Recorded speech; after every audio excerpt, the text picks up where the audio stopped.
Hello, everyone. I'm Dijon, I'm Amir. and welcome to the Mustardcast, the podcast about the art of storytelling and how it's used across different mediums. Make sure that you like, comment, and subscribe if you want to see our channel grow, and to click notification bell so that you're notified when we post. Welcome to our special All Star Wars episode with former co-host Amir, returning as a guest. How have you been, Amir? How you I have been busy, busy, busy, busy. doing? Yeah, it's nice to have you back though to talk Star Wars. I've had to talk Star Wars very loosely the past year. Because my current co-host isn't as deep into Star Wars as you are, so it's nice to just have an episode dedicated to it. But Star Wars is my forte. yeah. So we're gonna start off with a Star Wars celebration. A lot of stuff was announced, some of which has already come out. So some of the stuff that's already come out, we're not gonna talk about, but or what we will talk about, but we'll talk about it afterwards. Um, but yeah, I got a lot of this information months ago from Star Wars Holocron on Twitter. So give them a follow for Star Wars news and other related content. Um, we're going to start with the Star Wars timeline. There was a full timeline revealed. Uh, and it starts with the dawn of the Jedi, then the Old Republic, which we've yet to really see in proper canon, I don't believe. Uh, No. the High Republic, um, the Fall of the Jedi, Reign of the Empire, Age of Rebellion, the New Republic, Rise of the First Order, and the New Jedi Order, which we'll get to that when we get to the discussion of the next trilogy of films. Um, but yeah, how you feeling about that timeline? I feel like some of it's very granular in terms of the eras that they specify, where some of them are a lot more vast, like the Old Republic and the High Republic. But then we get down to much smaller and shorter spans of time, like the Rebellion and the New Republic. Yeah, it's kind of the Old Republic is a span of like thousands of years. The High Republic is a span of like 200 years, and then you just have like the Fall of the Jedi is like what 22-ish years approximately, like between Anakin being born and becoming like Vader, Mm. and then I there's mean, I Reign of the guess Empire, which is only like 19 years. No, sorry, it's like 20 something years. you could potentially Um, throw in for the Fall of the Jedi whenever Palpatine started enacting his plan.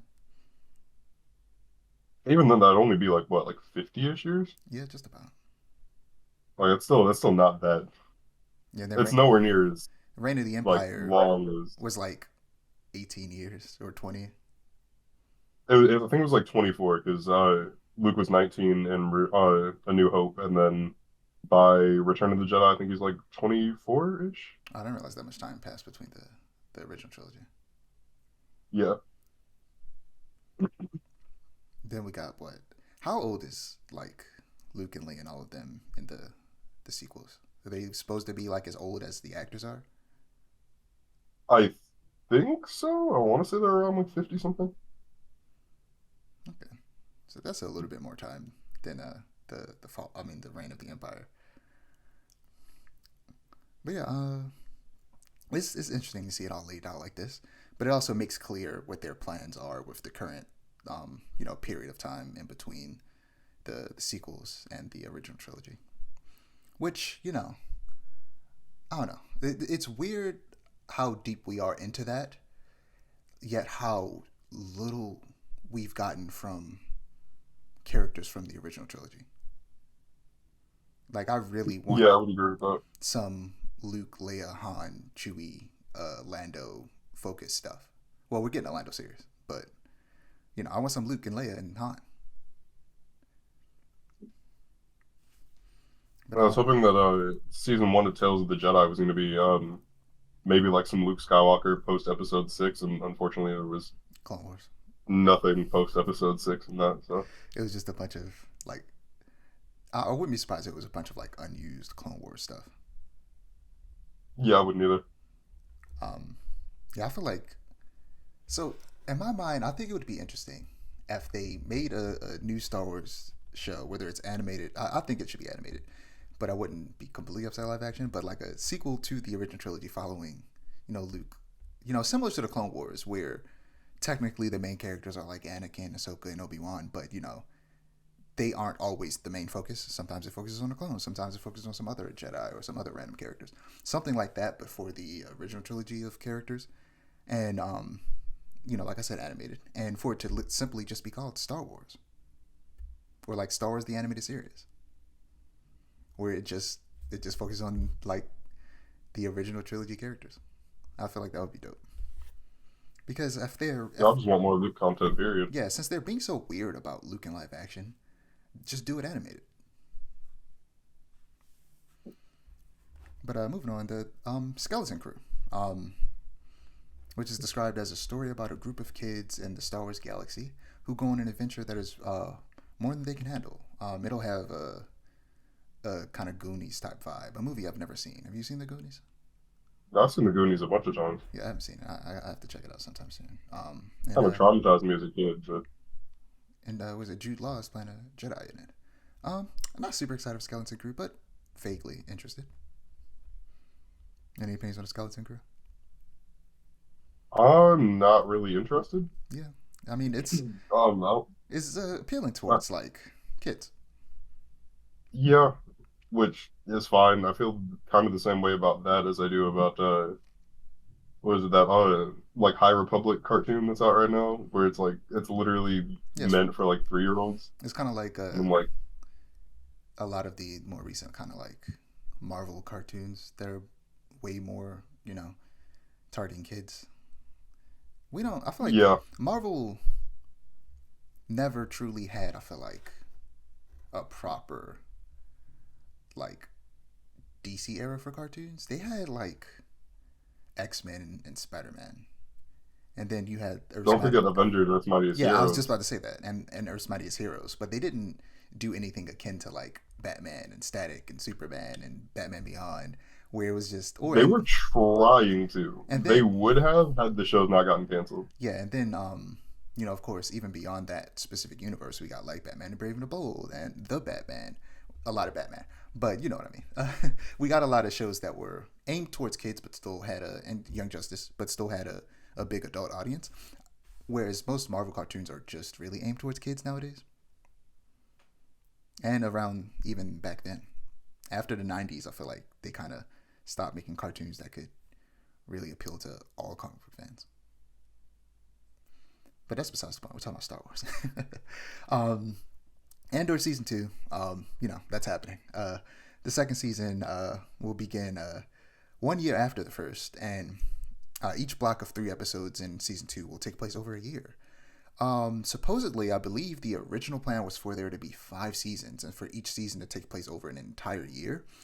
But that got cut short, and instead they're shoving what would have been 5 seasons worth of content into a single second season, which sucks ass. Because Andor is some of the best Star Wars content we've had in years. Yeah, I do. I don't necessarily feel bad about the 5 seasons worth of content in two because I trust the Andor team. I feel like they're Oh probably yeah, going to cut a lot they're of gonna it, they're gonna make it work. but yeah, they're definitely going to make it work.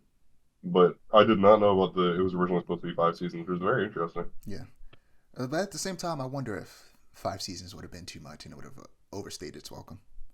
I feel like it definitely would have. I don't feel like Andor is the type of show that I can carry think, for 5 seasons. yeah, I think 3 seasons would have been enough. Maybe I would have wanted more than 2 seasons, but five that's a bit much. It's kind of like how we're getting way too many Avatar movies. I like Avatar, but five, like, come on, stick to a trilogy, my guy. I don't like Avatar. I feel like it's already overstayed its welcome after the first movie. But Fair enough. I would prefer the trilogy, but 5 movies, insane. I'm still gonna watch them all though. I'm part of the problem. Uh, The Acolyte, not one of, literally my most anticipated thing upcoming from Star Wars. The Acolyte will be a series on Disney Plus set in the High Republic era, which I don't have a lot of experience with. Approximately 100 years before the Phantom Menace, and we'll be telling a story from the perspective of the Sith, something I've been wanting forever. Back, in our old episodes, I talked about a lot how much I want some Sith-focused stories, which we don't have a lot of. In like the Clone Wars cartoon, we have some episodes focused on Sith characters, but outside of that, and of course, comics, but in like the public eye, there's not a lot. what is it? Showrunner Leslie Hidlin said that the show was pitched as Frozen meets Kill Bill, which sounds weird, but hear me out. Leslie specifically highlights the sister relationship from Frozen and the villain being a powerful, misunderstood woman, and the martial arts and samurai aesthetic of Kill Bill. The show is seemingly focusing on martial arts and the gray areas of the Force, two of my very favorite things. So, uh, what are your thoughts on the Acolyte? You're much more versed in the High Republic than I am. Yeah, I'm interested at the very least to see where it goes. I'm not necessarily outwardly excited about it. With the current era of the High Republic or the current like content going on with the High Republic, it should be interesting to see what happens with some of Sith characters because that's not really I feel like if they do bring some major characters from the High Republic, they're definitely gonna get killed because like the Sith were extinct for 1,000 years, so they're gonna have to think that they're not gonna be able to live, that's for sure. Um, like to live to tell about the Sith. So if the show goes how I think it's going to, definitely some major characters from the High Republic are gonna die, which should be interesting. Um, You know, I don't know. We'll see what happens with it. it's a big universe, and as we'll get to later, it now spans further than just a single galaxy. So who knows? Um, Logan director James Mangold will be making a movie about the origins of the Jedi and the dawning of the Force set before the Old Republic. He describes it as a biblical epic. And yeah, that's the what do they call it? The dawn of the Jedi era that we spoke about in the timeline. And yeah, I hope that we see a world with significantly less technology. It seems like that would be the case, but who knows? But I don't know. Technology can be weird in Star Wars, where the the technology in the prequel scenes so much more advanced than the technology in the original trilogy because of the years between the times they were made and a bunch of weird stuff. But so I'm curious to see what like the technology of the world will look like most of all. But also, I'm interested in seeing the dawning of the Force. It's always uh tough, or yeah, I guess tough for like a better term, to try and chronicle the origin of anything that doesn't need to have an origin. Like when they say it's the origins of the Jedi, not necessarily the Force as a whole. The Force, as far as we know, is a thing that's always been around. And chronicling the origin of that would be a mistake. A long time ago, I talked about how I used to not like the Mortis episodes because I misunderstood them and saw them as trying to tell the origin of the Force. And then after learning that that wasn't the case, I like them a lot more. And like, yeah, we don't need them to try and give us a god or something like that. But seeing how the Jedi came to be, that would be interesting. And I assume in the process also how the Sith came to be. What are your thoughts? I'm not interested in the Dawn of the Jedi whatsoever. They did what I assume this is going to be based off of, a Dawn of the Jedi story in Legends. That was somewhat interesting. Told the origin of the Jedi Order and the Force, coming to the Star Wars galaxy. It was cool, I guess. It kind of reminded me of like Destiny, with the Traveler bringing the light to Earth. Um, I'm not really interested in it though. The story was okay. I didn't really care about it, and I don't really see myself caring about this much either. What really makes me interested is just James Mangold. He's just good. He's good at what he does, and what he does is very nice. Uh, Moving on to Dave Filoni's Star Wars movie. Dave Filoni will direct a Star Wars movie set in between Episode 7 and 8 that will be a culminating event for the plot threads in The Mandalorian, Ahsoka, and some other Disney Plus Star Wars shows that are upcoming or already came out. The movie will draw upon legends slash the expanding universe and tell the story of an epic battle. And obviously, the story it's pulling from most is Heir to the Empire, which for anyone watching who doesn't know, I'm just gonna give you a quick summary that I pulled from the Heir to the Empire on the Star Wars wiki.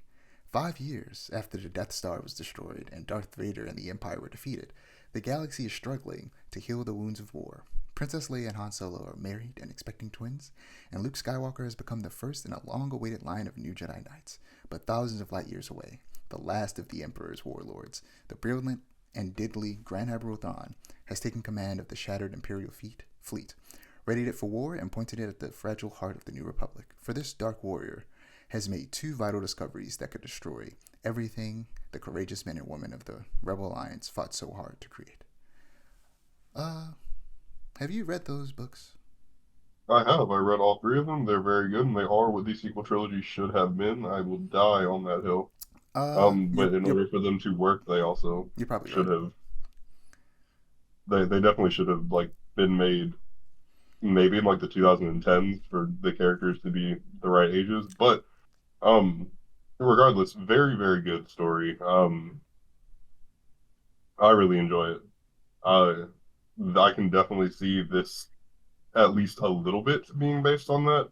I do have my theories for changes that are going to be in the story, Break them down. but for the most part, I do see a like trend for Heir to the Empire.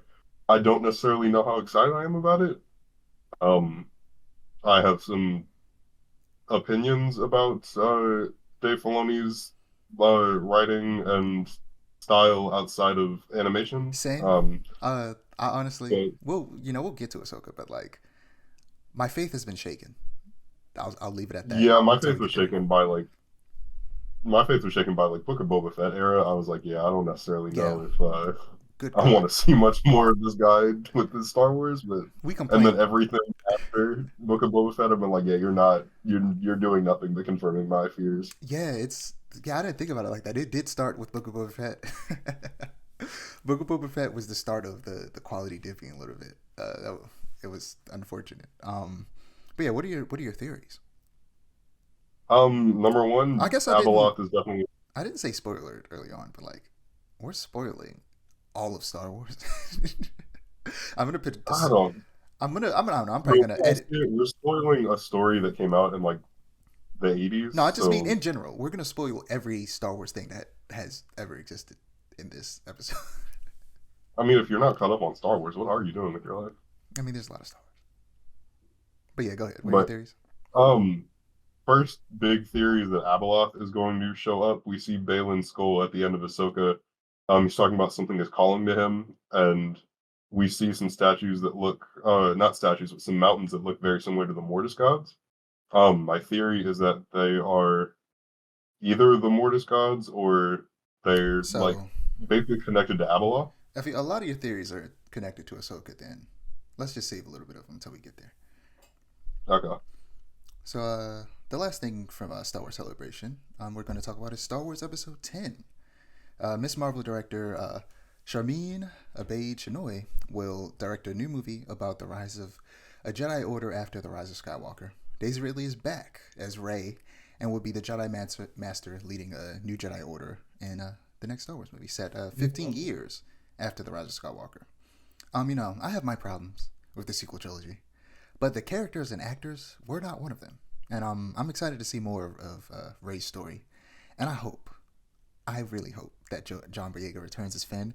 But after how horribly him and Kelly Marie Tran were treated, I would not. I mean, I would understand if they did not come back. And I hope that somehow the fan base online will have become a better place by the time this film releases, even if only by a 0.0001%. I need to see some progress. But yeah, how you feel about this? We don't have a lot of information about it, but how you feeling about it? I could actually care less. I'm not really interested in this episode 10. I do feel like setting it 15 years after the Rise of Skywalker is an interesting choice. Yeah, Because 15 years is a long time. yeah. I feel like But 15 years opens the leaves the door open for an animated series that takes place in between, and I wouldn't be surprised if that is their intention. Uh, I feel like that might happen, but I also feel like at that point, just make the movie that 15-year span. Like, I mean, we'll probably get a lot of flashbacks. probably, but I also feel like flashbacks in Star Wars movies for me aren't. I don't know, that flashback in Rise of Skywalker and the flashback in The Last Jedi. I'm just like, I Yeah, wasn't. I thought you were gonna mention that one because I was like, the flashback Last Jedi was like one of the worst flashbacks I've ever seen in anything ever. Oh, that is easily the worst flashback. I It was forgot literally about it. That's how bad it was. that flashback. I mean, I don't know. I'm on Twitter a lot, so the 6 year anniversary of that movie came out recently. So the conversation surrounding it was erupted again, and yeah, that flashback literally started a problem, a huge problem. A flashback I don't feel like has ever affected a fandom as heavily as this has. Yeah, no, it was an issue. And I stand by the fact the idea was solid. The execution very flawed. Um, but I yeah, stand by the idea that Luke was the wrong person to do that with, but who would you have done it with? anybody other than the one character that makes the least amount of sense for it to be, I don't know. I feel like he I don't was. have any alternate ideas. I probably wouldn't have done that in the first place, but if I did do it, it wouldn't have been with Luke, that's for sure. I feel like he was the character that it made the most sense to do it with, because he was one of I the only. I mean, he was the last Jedi alive that was still actively training new Jedi, and the thing is, there wasn't really anyone around to actually teach him why things were wrong. see, but that's the whole point of the like Heir to the Empire, and that's why I said Heir to the Empire should have been the sequels because like it shows how Luke learns, it shows what teaches him, it Yeah, shows him teaching himself. yeah, I do It agree would with have it you. would have just been 1,000 times better. I would have preferred a story where we see him make the mistakes early on and then learn from them and then eventually create a stronger Jedi Order rather than it being decades later and he's completely ruined everything because he had to learn those mistakes late in life. But it is what it is. We just got to deal with it now, unfortunately. Uh, they're not in the business of doing heavy retcons. Uh, but something I really want to see Star Wars do, starting with Rey, is branching out with the types of lightsabers. I'll never stop talking about how disappointed I was that she only uses a regular ass lightsaber. Like she should have either had a double sided lightsaber or preferably a light pike. Like a extended or like a hilt that can extend into like a staff, and then you got the lightsaber in as like a spear type thing because she uses a staff. How do you introduce a character who uses a staff and then she just ends up using a one-handed bladed weapon? I guess it could be used with two hands as well, but like a sword basically. The whole like her everything all the time after that. It's ridiculous. But like I feel like she should have a modular lightsaber similar to like Cal from the Jedi games, except that like I said, her handle should extend, and maybe it could be both. It can extend. It's a regular lightsaber, and it's double sided. But maybe that's too much. At the very least, I think the handle should extend and make it like a spear. Um, those would that would also be a cool stance for the next Jedi game with Cal. Um, but beyond that, I think it would be cool if an advancement is made in lightsaber technology because I talked about technology before and how the evolution of technology in Star Wars can be a bit weird. But it's been a long time, man. I feel like it's we could see lightsaber tech evolve now that they're starting to try and bring back some more Jedi, and maybe we could get different types of lightsaber type weapons, like axes. Like through the current restrictions of like the kyber energy we have, like I feel like we could still make axes work, but like having it just be like at the edge of a blade or something like that. But it would be cool if like you could actually form the like kyber energy into different shapes. Just do something new and different with lightsabers. I think would be really fun. Um, Well, all a lightsaber is like superheated plasma in a magnetic field, so you could technically make that magnetic field take whatever shape you wanted it to. yeah, I think it'd be cool if they did something new with it. Instead of just a sword or a sword with two sides. It's boring. I'd be interested to see a light whip in canon Yep, a light because whip in canon would be fun. we never got to see a light whip outside of like the novels and a couple comics. Mm-hmm. Yeah, moving on to some of the shows that have released since we've last talked. Um, Starting with Star Wars Visions, Volume 2. Uh, did you see it at all? I did. I saw most of it. I didn't watch the whole thing. This season was somehow more disappointing than the last season, but there was one episode that I loved. It was what Journey to the Dark Head. Okay, That was that was a good one. that should have been like a full movie. That was beautiful. I like several episodes. So the first episode was simply titled Sith, and animated by El Gary, who worked on Alma in One Morning, and a former Sith apprentice finds their peaceful life threatened. And it was a good one. It was just some good action, some good animation, some good art direction. It was the classic, very popular style of animation art nowadays with 3D, with 2D textures and effects. But this was much more painterly than you see from some other art styles like it. And I liked it. It was fun. I liked that it was the very first episode. And when I saw it in the trailers, I was like, this is probably my favorite episode. I don't know if it was. It's up there. It's like top three, but it was a good episode. Lady had a cool bike. It was like a wheel. I don't even know how to describe it. Yeah, it was very General Grievous-esque. It was. I forgot he had that. It's ridiculous. Um, the next episode, another episode I liked a lot. Screecher's Reach, animated by Cartoon Saloon, which is an Irish studio. Um, and yeah, a young girl out on an adventure with her friends discovers a legendary cave with a dark pull. This was a surprisingly dark episode. um, where the little girl basically just gets like recruited by a Sith Lord after killing what seems to have been their previous apprentice that went insane or something. I thought this episode was fun. What do you think about that episode? I didn't enjoy it. I got bored. I was like, eh. I'm fine with the story was kind of it was a little abstract, which I do enjoy sometimes, but a mix of the art style because the art style looked very much so like a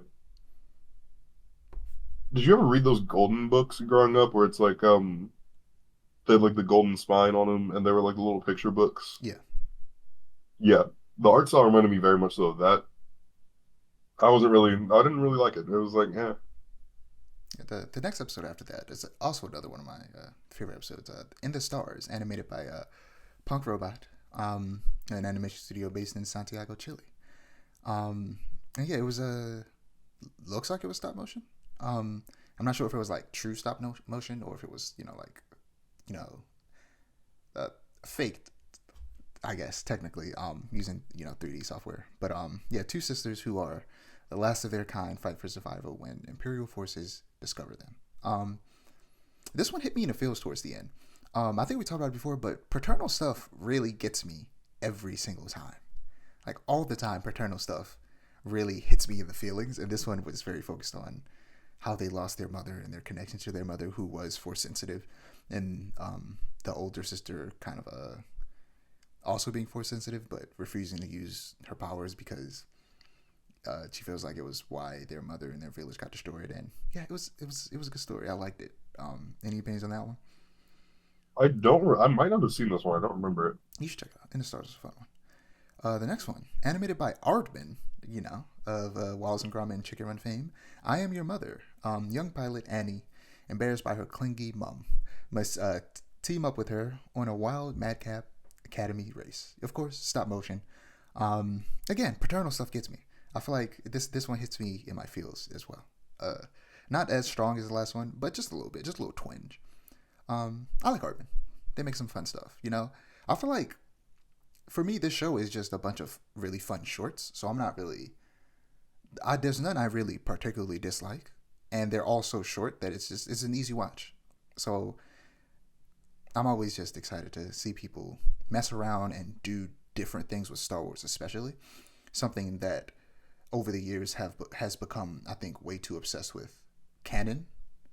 So them having something that is non-canon just is really fun for me. So it's nice to see a bunch of just different takes on the universe. What did you think of this episode after you've seen it? I'm going through Visions right now. Let me check to make sure because I did watch Visions when it first came out, and I haven't. Let's see, that's season one. Or This was another like claymation one. The art. I'm Your Mother. I started to watch this one, and I got bored, and I turned it off. Dang. Got a short attention span, brother. I have some of the worst ADHD that you've ever seen. So yeah, I do have a short attention span to the point that it's like medically diagnosed. Yeah. Okay, fair enough. You know what? I'm actually gonna save Journey to the Dark Kid for the end, since that's your favorite one. I also liked it a lot. That might actually be my favorite. The next one, another one I love. Honestly, I like this season a lot. I like this season a lot because the first one was very much Star Wars but anime. This one is touching on a bunch of different types of animation rather than just anime. The last one had a lot of Japanese studios. This one has a lot of studios across the entire world, and a decent amount of like Latin American ones. The Sky Dancer, animated by Studio The Cachette, who actually worked on Primal and had an episode in Love, Death, and Robots. Have you seen Love, Death, and Robots before? Have you? I've seen a few episodes here and there. Yeah, With anthology stuff, it's like whatever catches my eye is what I'll watch. yeah, that's fair. So I've seen a few episodes of Love, Death, and Robots. Like stuff that like people are like, "Oh, you would love this episode." I'll go through and watch that one. There have been a few episodes that I really liked. So All right. Yeah, was it the premier dancer at an imperial frequented cabaret is tested when her identity is compromised. This one had a lot more action in it than I anticipated. I thought it was gonna be more kind of like spy thriller-ish, and then it ended in this big action scene. But I thought this one was fun as well. Did you watch this one? I did watch this one. I did like this one. I like spy stuff. This was very spy-ish. Mm-hmm. It was a very fun episode. Great animation. All of these have great animation. But this one was 2D animation. The Bandits of Golak. I'm trying to remember this episode. It was animated by 88 Pictures, an Indian studio behind several Netflix shows and movies, including Troll Hunter. Okay, I remember this one. Pursued by the Empire, a boy and his force-sensitive younger sister seek refuge at a vibrant Daba. Honestly, I feel like this one in the trailers looked like it was gonna have some really cool action, and then the action turned out to be really disappointing for me. This was an episode that was very steeped in Indian culture. It was a fun one. It was visually beautiful, but I don't know, the animation, not animation, the action disappointed me. I did like Bandits of Golak a lot. I didn't dislike it. The action just wasn't what I was expecting. If I had to choose a second favorite, it probably would have been Bandits. Fair enough. The Pit, animated by Dart, which is a black-owned 2D animation studio based in Tokyo. A young prisoner, forced to dig for Kyber by the Empire, plans an escape for he and his people. It was a fun episode. Did you see The Pit? I did see the Pit. It was okay. Yeah. I like the animation style, but that's like the biggest compliment I can give it. It wasn't really anything special to me. It was just like, yeah. I don't like. Don't like the art style. Isn't. It's not something I like in particular because I feel like it's a very. I feel like it's a basic art style that you see a lot of studios that are like either owned or like have maturity, like people who aren't Japanese working and then like trying to mimic a Japanese art style. I don't know. I feel like it's kind of like how Young Justice art style is, and I feel like a couple other shows have a similar art style like it. That it's become so basic that it's just I don't like it a lot. The last one before we get to the one we both like the most. This one I did not see. Yeah, I'm looking at it now. I'm like, I did not watch this one. Yeah, Ao's Song was animated by Triggerfish. They're based in South Africa. And what is it? They're best known for their films Adventures in Zambiza, Kumba, and Seal Team. I don't believe it was stop motion, but it kind of felt like it a little bit. And the character designs had a very like felt puppet looking feel to them. They didn't look like puppets, but their skin and like a lot of the cloth textures look like felt. It was very interesting. It was a fun episode. Nothing particularly special, but I like just seeing a different type of animation. But last, but certainly not least, Journey to the Dark Kid, animated by the incomparable Studio Mir, South Korean animation studio that animated most of The Legend of Korra and the fourth season of The Boondocks.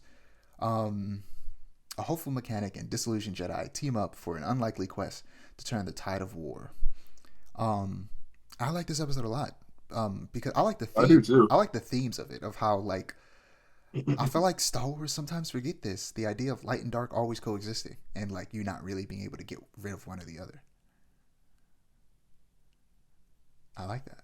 Like when she was like trying to destroy the dark statue, and then it was like, oh no, now the dark statue is the light statue, and the light statue is the dark statue.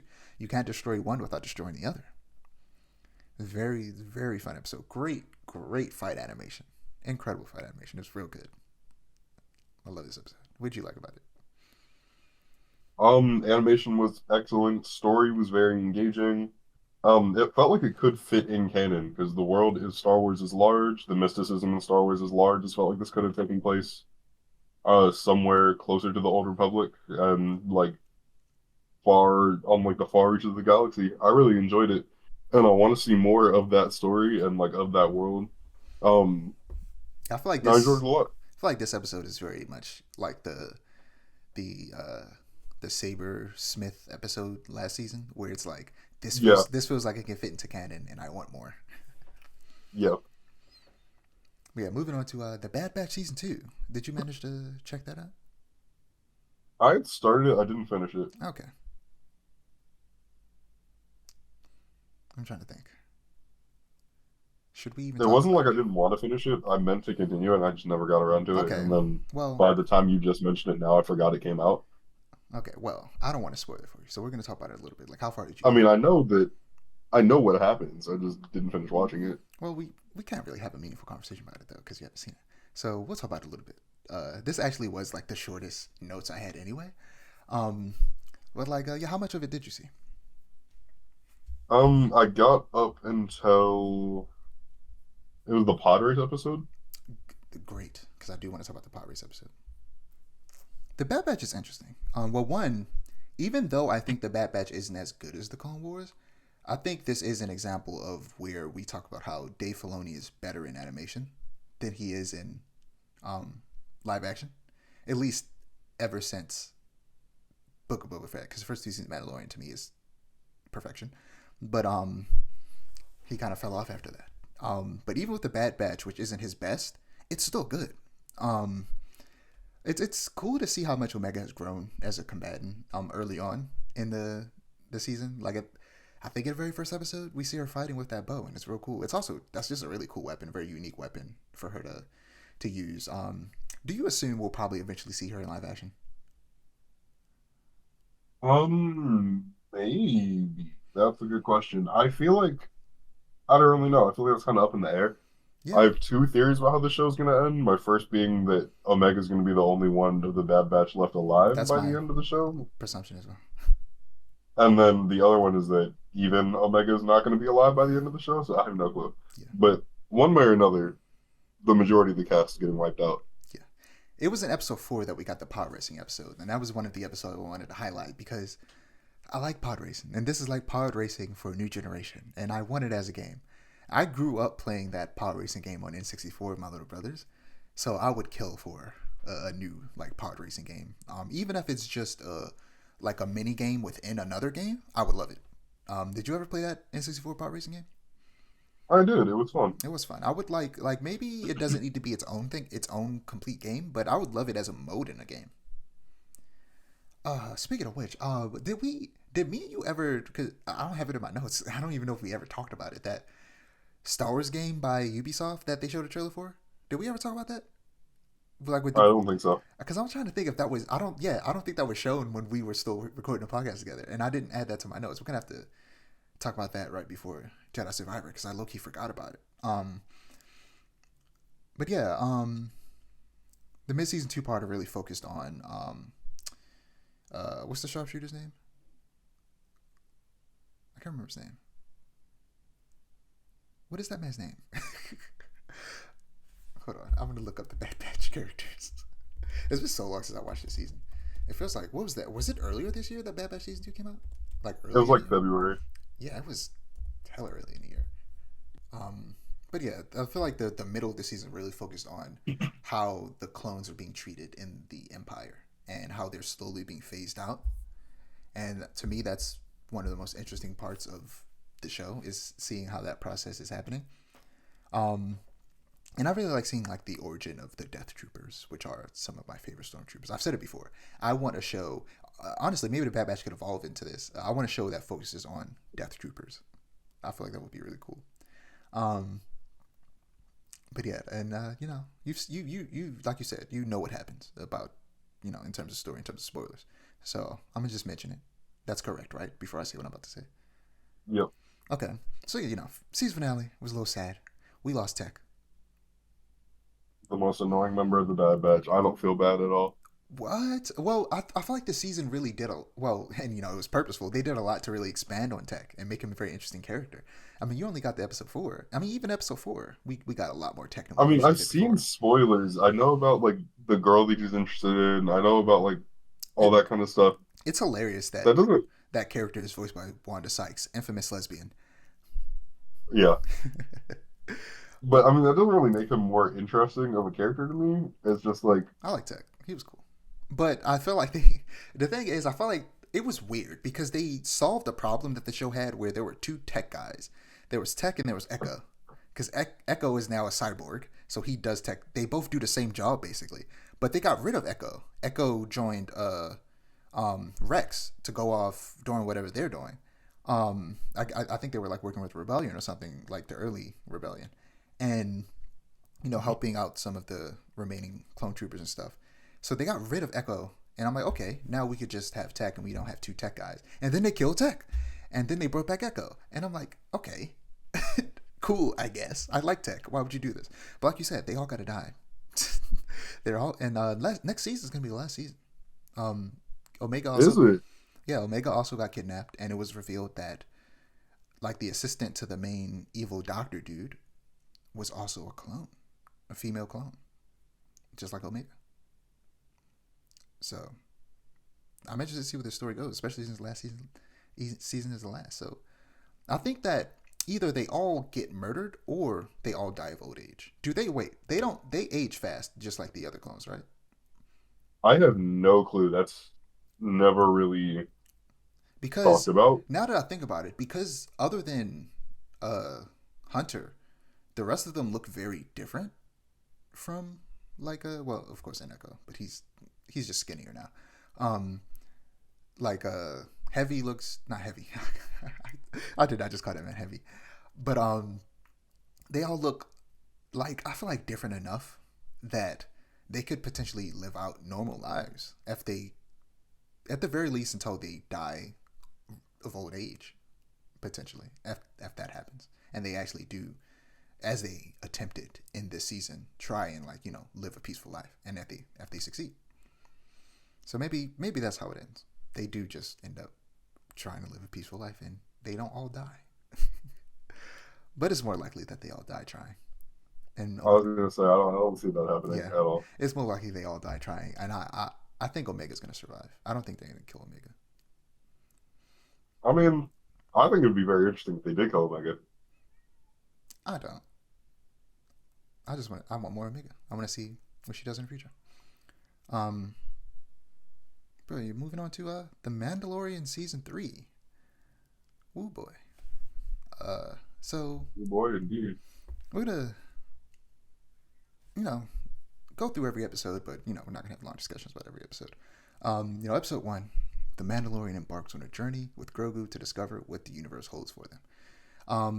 It was just a lot of jet setting, and setting up, season plot lines. Mando and Grogu go to the covert's new hideout to learn if the mines of Mandalore still exist, which, he finds out that they do. Then they go to Navarro so he could get IG-11 to help him navigate Mandalore, but IG-11 is broke. Well, they put him back together, but he was a killer again. So he gave him R5, which isn't wait, did he get R5 there, or did he get R5 when he went to um Tatooine? I can't remember. Oh, I think R5 we went to Tatooine. Yeah, I think he went to Tatooine, and that's the same R5 unit from the original trilogy, right? Yep. Okay, I thought I was tripping for a second, because I was like, I don't think he got R5 from Grief. Yeah, he went to Tatooine, got R5, which is the same R5 unit from that first movie that ratted out R2. And yeah, then he goes to Bo-Katan, asks for help. She said nope. And in the next episode, Mando couldn't catch a break. He kept getting his ass beat. He got beat by the monster, and then he got beat by steps. He just slipped and knocked himself out. It was ridiculous. how helpless he was in that second episode. But there was a mythosaur, which do you think that mythosaur was going to come back and like Bo's going to ride the mythosaur and fight something? Um, I'm gonna say no for now because everything that seemed like it would happen in Mandalorian season three did not happen, What and did you everything that seemed like it would make sense did not make What sense. did you think was going to happen? So Well, what do you think was going to happen? Does that involve not having certain things happen in Book of Boba Fett?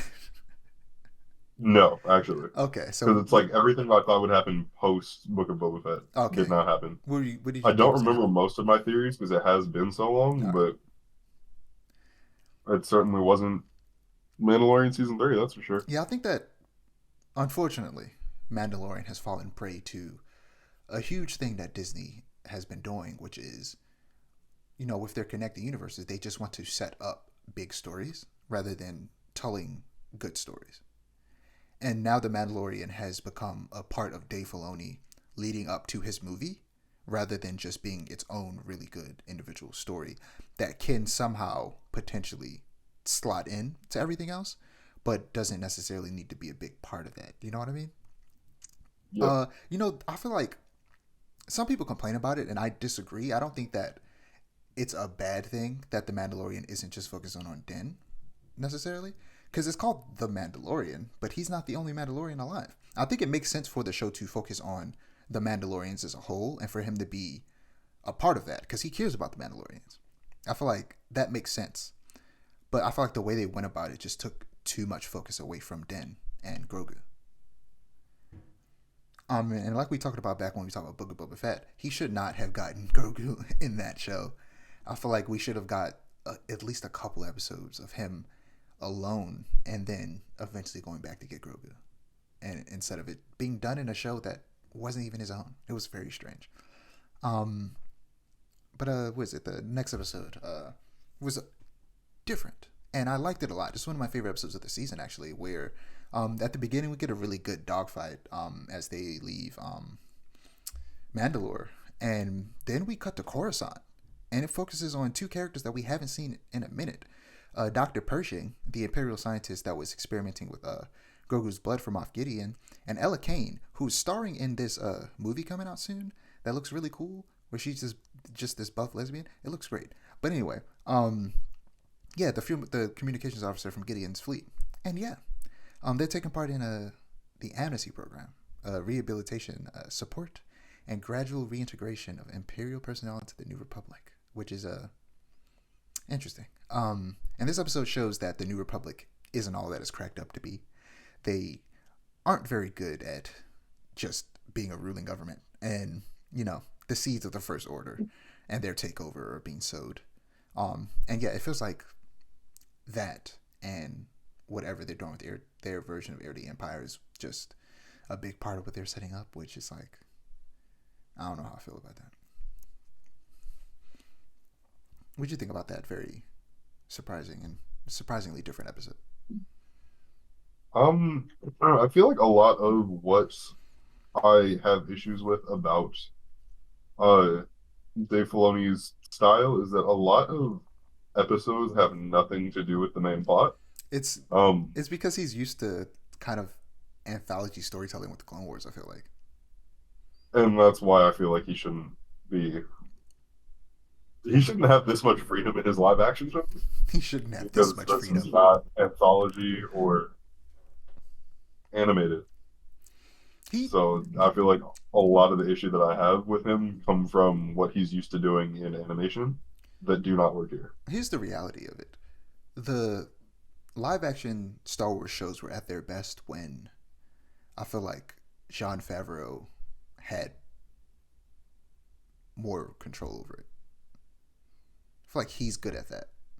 I feel like Dave Filoni then coming in and kind of imparting his will on everything kind of slowed the ship. I also just love Jon Favreau's movies. Yeah, So like he's just good. He's good at what he does. he's amazing what he does. Yeah. If it was up to me, I feel like Dave Filoni should have specifically been like, Animation only. yeah, I was gonna say like the hit of animation specifically, but I'm trying to think. I think maybe it would have been better if because I don't necessarily believe he should have just been animation only. Like I don't mind him working live action. I just feel like his main focus should have been animation, and he can come in and give ideas for live action because he does know a lot about Star Wars, and he does, have a lot of really good ideas. But here's the thing: George Lucas also had a lot of really good ideas. But just because you have good ideas doesn't mean that you're good at implementing them. And I think that's low key the problem with both Dave Filoni and George Lucas. They're idea guys, but they're not necessarily the best at executing them. Uh, yeah, he should have stuck to mostly animation. I feel like, and hopefully at some point he goes back to it because I really need another big, like animated Star Wars show. I really need that in my life, especially after finally finishing up Rebels just before, not even just before Ahsoka. I started watching Ahsoka. I watched the first 2 episodes, then I was like, oh, they're gonna like really dig deep into stuff from Rebels. I need to finish Rebels, and I had like 4 episodes left, so I finally finished Rebels just before the third episode of Ahsoka came out. But we'll get to that. But yeah, what happens in the next episode? The episode 4 was actually directed by Grief Karger himself, Carl Weathers, which I went on a Rocky binge back when Creed 3 was coming out. I love Rocky. Rocky's so good. Do you like Rocky? You like boxing movies? Not particularly, but I like Rocky. He's good. He's good as Creed.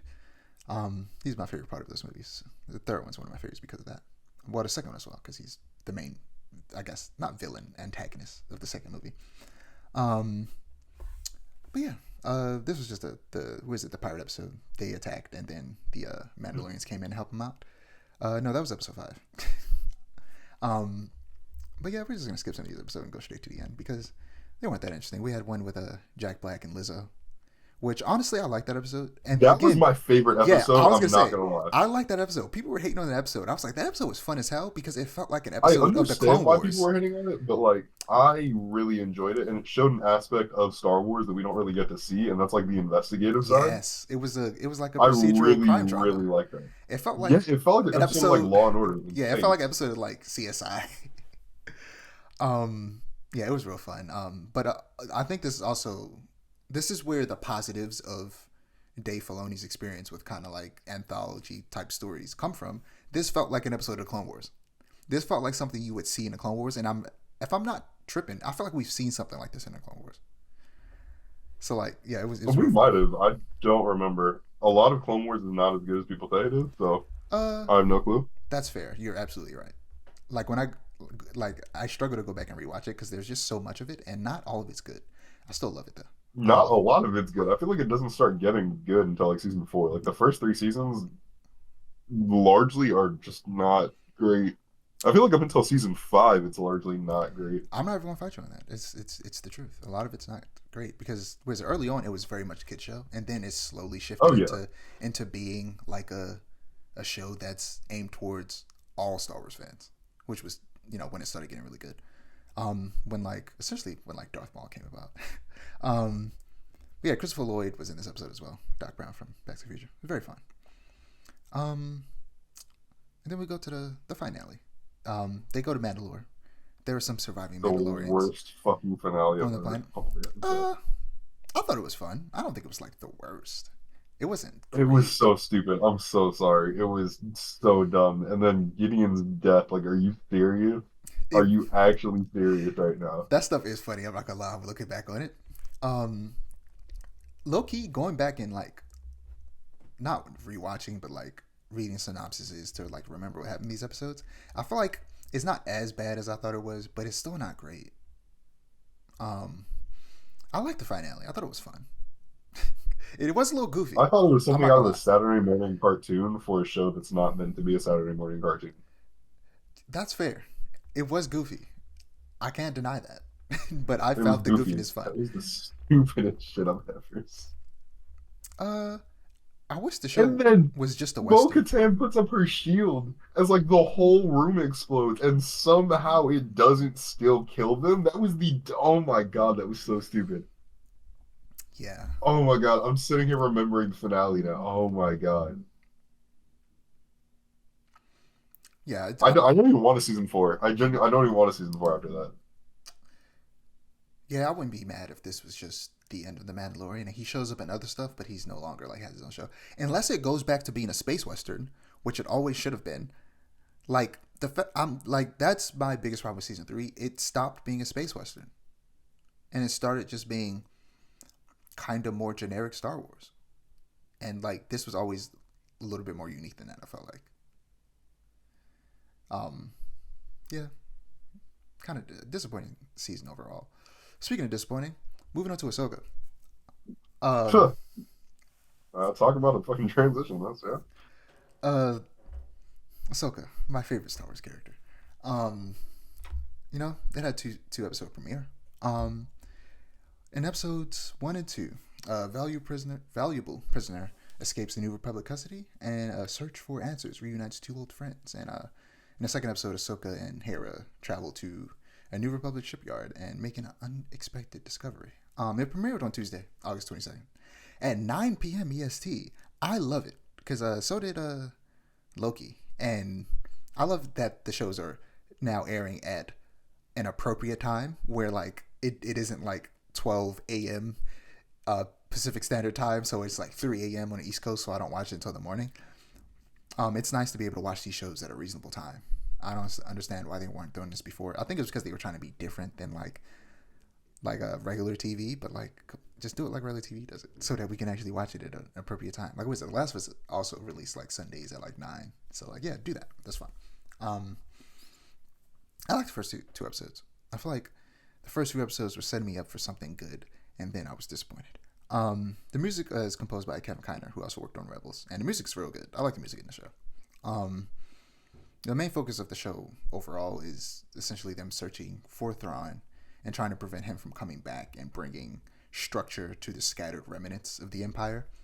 And we see the seeds sown for that in Mandalorian season 3. And more like interpersonal focus of the show is Ahsoka training Sabine as her Padawan, despite never showing any Force sensitivity. And That hold on, was hold on, give me a second. And that had me excited because I really wanted to see the Force explored beyond telekinesis. And the main villain being a Night Sister made me think that would be the case, or one of the main villains. Because the Force has always been said to exist within everyone, but some are more sensitive to it than others. So seeing someone who isn't attuned to it learn how to use it in their own way would have been fascinating. But as we'll get to, it didn't quite happen how I hoped. But go ahead, what were you gonna say?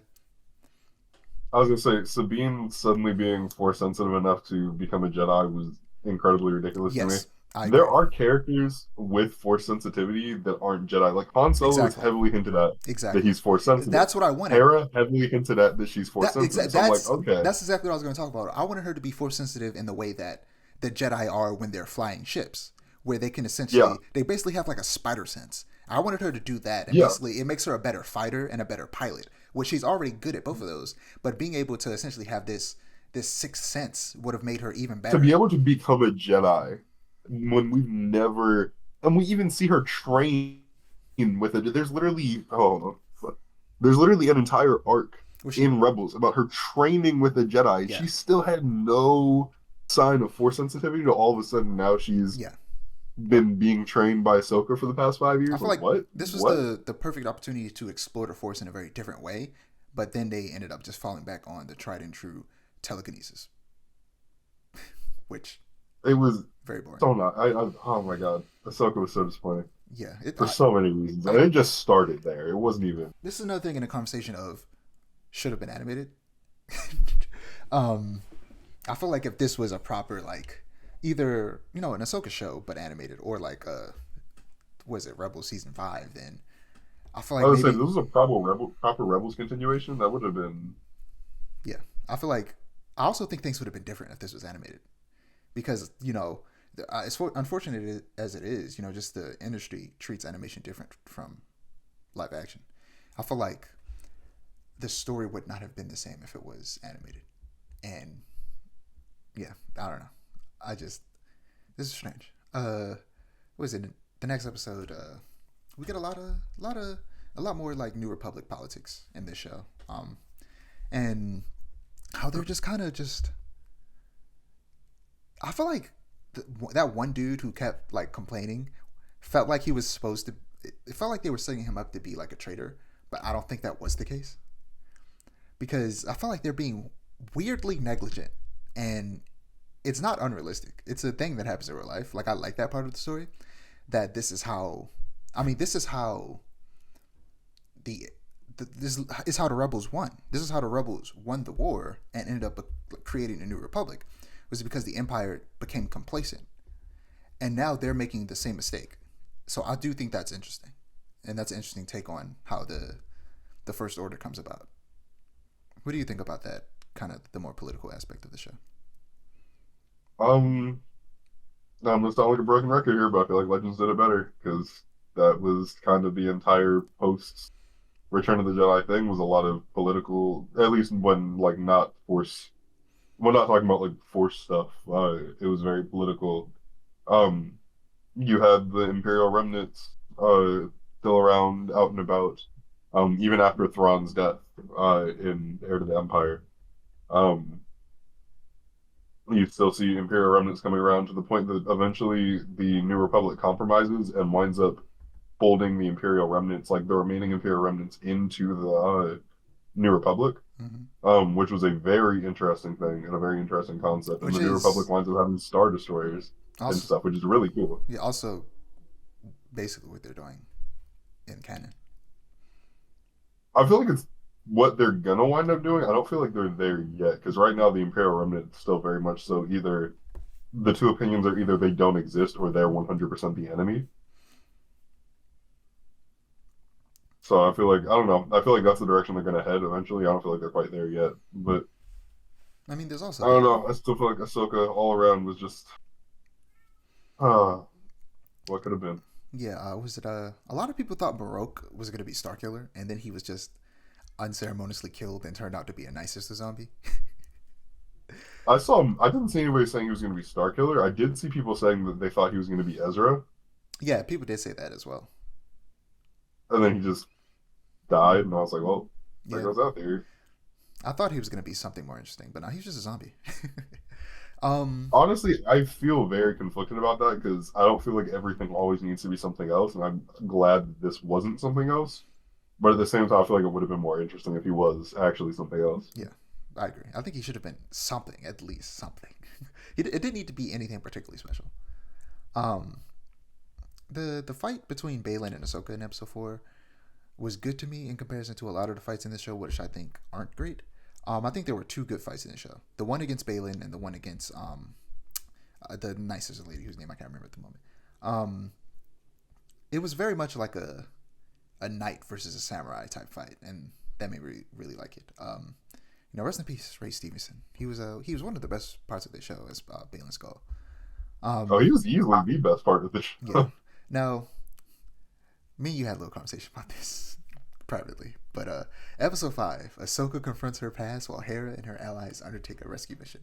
Episode 5 was some of the best Star Wars content I've ever seen in my life, and I know you disagree. And yeah, it's nostalgia, Heavily. but god damn it, was it some good nostalgia?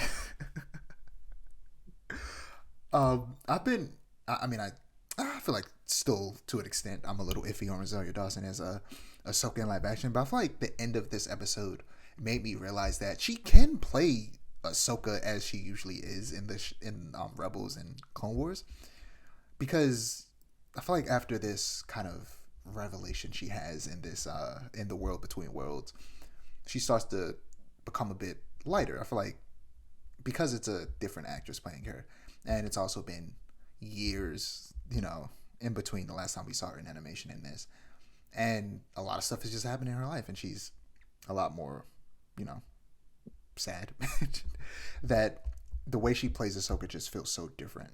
But I feel like at the end of the episode, there was a glimpse of the Ahsoka that I'm used to, and I'm like, okay, she can do it. She can do that. She can play that Ahsoka. It was just a matter of her kind of getting back to that point, the character itself getting back to the point of being the old Ahsoka, which was interesting. Yeah. So go on. Let's talk about why you didn't like this episode. It was literally nothing happened. It was nostalgia bait the episode. That's all it Yeah, was. and Everything that the episode I accomplished think could that's have been ridiculous. done I think it's so ridiculous much that you're just like, better it's and not a so good much more episode. skillful. if it was not done simply for nostalgia reasons. Like that would have been 1,000 times better if it wasn't just like, oh, here's a Clone Wars flashback that serves like absolutely no purpose. Here's Anakin turning evil that serves absolutely no purpose. Like it's It that does serve a purpose, it though. literally did not need to happen. It does serve a purpose. It does not serve a purpose. It does. It was teaching. He was her master, and now she's a master, and he was teaching her what she needs to do to be a good master. That was the whole point. And you're telling me that she couldn't have figured this out for herself without having a very Well, this is why nostalgia bait flashback of it's called the interesting Clone Wars? storytelling, Amir. It's called making That's the not process. interesting. That's lazy storytelling. It's called making the That is process. lazy, ham-fisted storytelling done simply so that it can get nostalgia points because the show already was not winning over fans. It's called making the process of a character having a revelation interesting. Okay. That's so uninteresting. It, Especially after watching Rebels, where so much storytelling was done implicitly rather than like externally, especially towards the later seasons of the show, versus just having a ham-fisted, straight up, oh, I guess we're gonna have a Clone Wars flashback now. Oh, Anakin was Vader, so now we gotta make him have a red lightsaber. Whoa, whoa, whoa. Like, no, that was lazy. I feel like you just refuse to enjoy the nostalgia. It's just let it take It's not over. I refuse to enjoy the nostalgia. It's that it was lazily done. Had there been a flashback in the first episode, like maybe Ahsoka has like a dream, that could have been like a similar dream sequence, and Ahsoka wakes up, and then boom, you have established that she has internal conflict about what's going on, instead of having like way too long exposition that kind of doesn't make sense about how she has or how she's like conflicted as a master for Sabine. You could have just had that been done in a dream sequence in like the first episode. That would have been a lot. You got so heated, audio. Your audio cut out. I don't know if you can hear me. Hold on. Yeah, agree to disagree. But what was it? Ariana Grande played young Ahsoka in this flashback. She also played Sasha and Barbie, and she was also a young Gamora in Avengers: Infinity War. Because I saw her face and I was like, why do I know this person? And it was because I had saw Barbie not too long ago before that, I believe. And then she was also young Gamora. So yeah, that was interesting. I liked the episode. Um, yeah, it was nostalgia. I like nostalgia. I don't know what to tell you. And then we get to the other galaxy, where they, I think, I'm trying to think how to talk about this.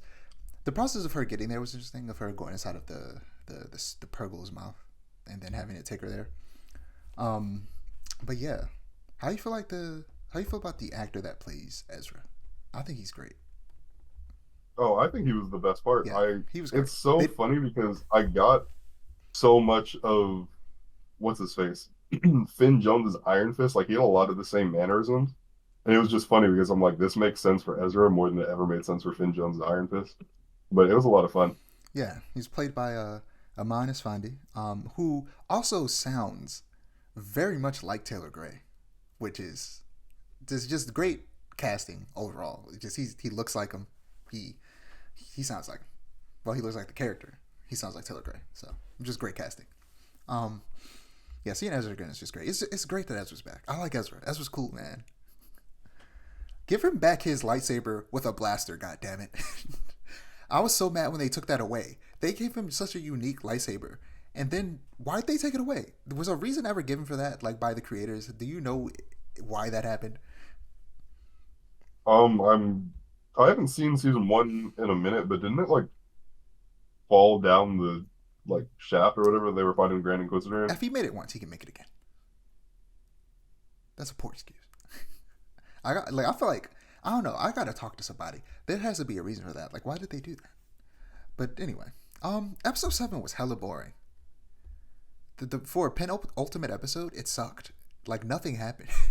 I guess they got reunited. Cool. Honestly, when Ahsoka, Sabine, and Ezra saw each other again, it wasn't even that interesting of a scene. Overall, disappointing show. Like I can't tell you how done I was with the show after that episode. I was just like, oh, this episode was boring. What is this finale going to be like? And this is what happened. This is the episode when Sabine Did she use it to grab a lightsaber? The Force. What'd you say?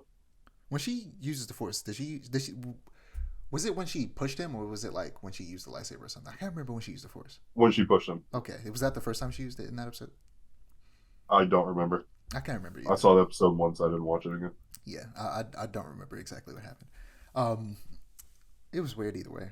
She shouldn't be using the Force. I know that sounds weird, but like, it was a very boring way to go about it. But we talked about that early on. This Morgan Elsbeth is the name of the character that I keep forgetting. Had one of the best lightsaber fights in the show because that actress is just a stunt. She's a martial artist and a stunt performer, and she was really the one making that action scene so good. I feel like Rosario Dawson. I'm sorry, but like have somebody else do the stunts for you. You're not cutting it. The choreography for Ahsoka as a fighter in live action does not work for me at all It doesn't. because you have one of the most acrobatic and agile fighters in animation, and then in live action she does very little movement at Yeah. all, Yeah. and I need oh the lady who did the mocap for her in the season 7 of the Clone Wars and her fight against Maul. Get that lady to come in and do uh the stunts for Ahsoka. I need that lady. yeah She did an amazing job being like just physically being Ahsoka as she fights. Like, yeah, they make Ahsoka's fight so boring. Everybody around her is just so much. The people around her fight more acrobatically than she does. Balin yeah, Skull, and it's that big man, ridiculous. was low key more acrobatic there. It's ridiculous because it's like she's literally like the most acrobatic fighter we see maybe since Yoda, like with the way that she flips and like spins around the battlefield, and then I don't she know. stands perfectly still and moves her arms in Ahsoka, and I'm like, why? I know you didn't mean that as a joke, but that's hilarious. I mean, it's true though. Like it's just genuinely true. It is true, but it's so funny that Yoda is like the height of acrobats in Star Wars. I mean, all he does is like spin. He's like a acrobatic blade, like Beyblade with a lightsaber. He is Beyblade with a lightsaber. Yeah, this ending was extremely unsatisfying. I feel like endings have to like either leave me satisfied or like wanting answers to questions. And this didn't really do either. It just made me go, okay, all right, this was a thing. Um, It made me leave. It made me want answers to questions, but it did not leave me satisfied whatsoever. I guess I am interested in whatever Balin Skull is looking for. You can finish your theory that you were talking about earlier. Yeah, I'm 100% sure he's looking for Abeloth, or like he's feeling Abeloth, and Abeloth is pulling him closer. Um, and I feel like Abeloth is going to be. I'm not so sure about Thrawn, but I feel like Abeloth's probably going to be the big threat of the final movie. What is Abeloth? Abeloth is the. It's hard to explain. If the Force had a devil, it would probably be Abeloth. Jesus. He is a Force deity. She was a human caretaker for the son and the daughter, the Mortis gods. Um, So is this and she basically loved them like kind of like the mother equivalent? kind of, yes. But she starts off as a human and then she eventually becomes she like drinks from some kind of like well of power, like well of force power that she knows she's not supposed to, kind of like the apple of Eden. Um, and she's able to subdue the son and the daughter because they're always fighting. And she winds up becoming like this absolute well of force power, of like dark force power. And the father and the son and the daughter wind up banishing her to this space station surrounded by black holes so that she can never escape. Um, and she like goes insane there. And Luke winds up finding her in the New Jedi Order series in the I think like towards the end of the Yuzhong Long War. Um, so yeah, very interesting. I really like Abeloth as a villain. Again, like basically for Satan. It's Force Satan. Um, and she's also like super scary to look at. Like they're like the pictures of her online are really creepy. What's the name? Very Cthulhu-esque, or not Cthulhu-esque, but like Lovecraft-esque monster. Really cool. Oh, kind of looks like the main villain from. You ever watch oh dang, what is it called? something silent, silent something, dead silence. No, I've never seen it. Okay, it's a horror movie with a very. It used to scare me when I was a kid. It has a nursery rhyme that goes, "Beware the stare of Mary Shaw. She has no children, only dolls. And if she ever hears you scream, she'll rip your tongue out on the scene or something like that." It's very. They used to scare me. She kind of looks like the Mary Shaw, the main like monster in that. Um, yeah, that's all I really got for Ahsoka. Before we go to Jedi Survivor and wrap this up, we could just really quickly talk about Star Wars Outlaws, the which is the Ubisoft game made by the team that worked on Division. It's different than what I thought because I remember when me and you talked about it, we were like, okay, if Ubisoft is making a game, I've talked about how I'm not the biggest fan of the most recent Assassin's Creed games. You are, especially I think you say you really like Valhalla, right? Um, Yes, but I'm never going to beat Valhalla because the main it's a lot, story is like 60 yeah. hours. And Um, then they released like four expansions that are all almost the same length as the actual game. And I'm like, I'm never, yeah, it's a lot. there's no point. That's why they're not for me because they're just too much and it's a bit overwhelming. And also the gameplay style changed a little bit too significantly for me. It's too much of an RPG. Uh, with that said, I've always said that if you take literally everything about that game and you make it Star Wars, like literally it plays the same, you just change the world and the story. I would play all of it. I would put like 1,000 hours into it. um, and we were thinking that might be what Ubisoft Star Wars game would be like, but this is different. It looks very different. You saw the? I assume you've seen the gameplay showcase. Unfortunately, Yeah. What do you think? You say unfortunately. it does not look. I feel okay. So I feel like, and I talked about this because I have a Star Wars group chat with some of my online friends, and we did discuss this a little bit. I feel like I would be able to have a better opinion if the UI wasn't so obstructive because Hold on, I don't remember what the UI looks like. Actually, in my mind, in my memory, I actually really like the UI, but maybe I'm tripping.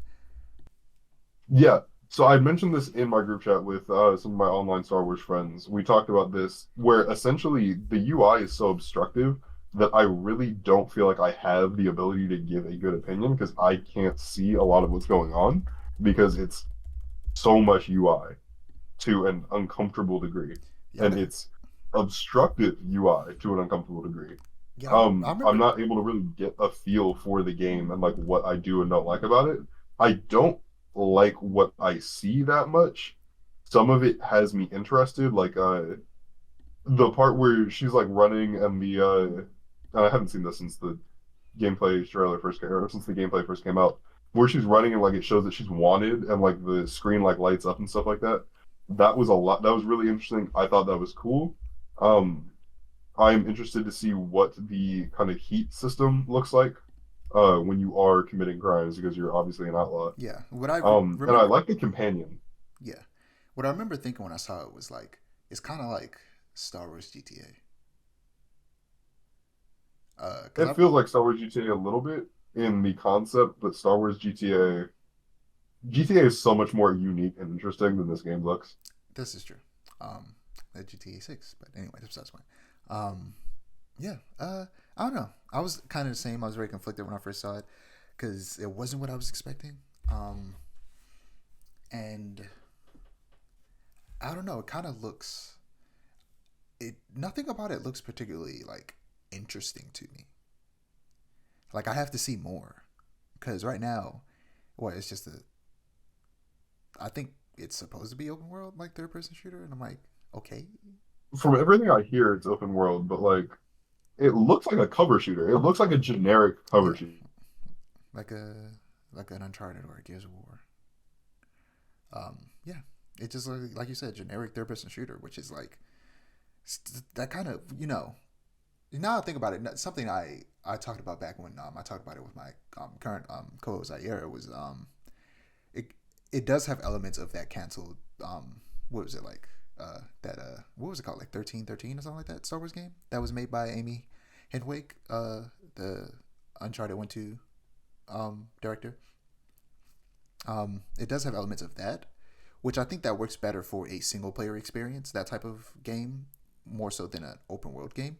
And I feel like that's why this looks kind of boring to me because it's like if you're gonna do this very cover shooter type gameplay, have it be a very focused single player linear story.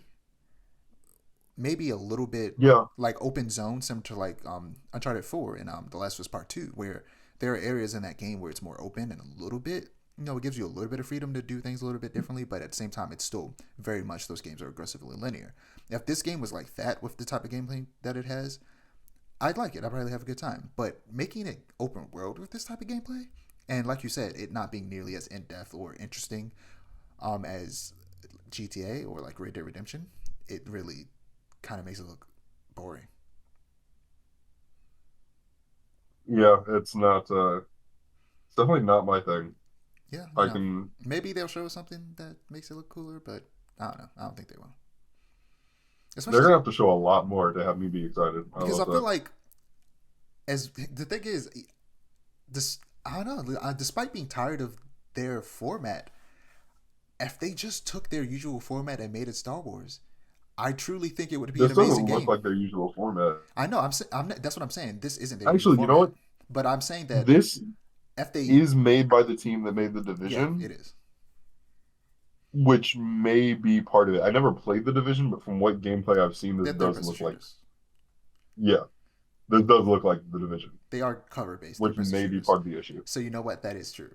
I forget about that because I'm kind of just clumping all of Ubisoft together. But there are different teams, and the division is primarily like a cover based shooter, third person shooter. So yeah, it makes sense that that team made this. But that was ultimately kind of I was always disappointed when I heard there was the division team making the game. If I'm being honest, Yeah, I was too. I feel like it should have been the Assassin's Creed it should game. have been either Assassin's Creed or the Far Cry team.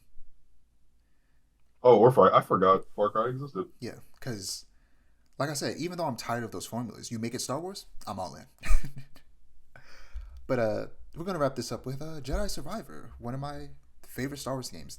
Or yeah, it is actually one of my favorite Star Wars games now. But I meant to say one of my favorite Star Wars things to come out this year.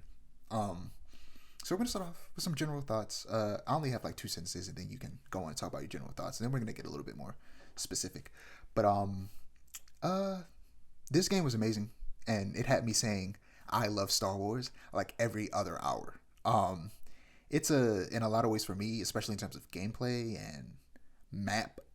Even though the map can still be confusing sometimes, and level design is a market improvement over the last game. It is very much, you know, as a sequel should be, in like way better than the first game. What are your just general thoughts? I'm trying to remember what I like and what I didn't like about it because I didn't play that much. That's not true. I beat it, but I haven't played it in a while. Um, it was cool. I kind of prefer the first one, if I'm being quite honest. Um, I don't know. I feel like I just had more fun with the first one than I did with this one. Yeah, you played the first one It was a cool. lot more than I did. I'm the complete opposite of you. I played this one a lot, whereas I played the first one once. I think I might have started a second playthrough, and then stopped because New Game Plus doesn't work the way I would like New Game Plus to work in the first game.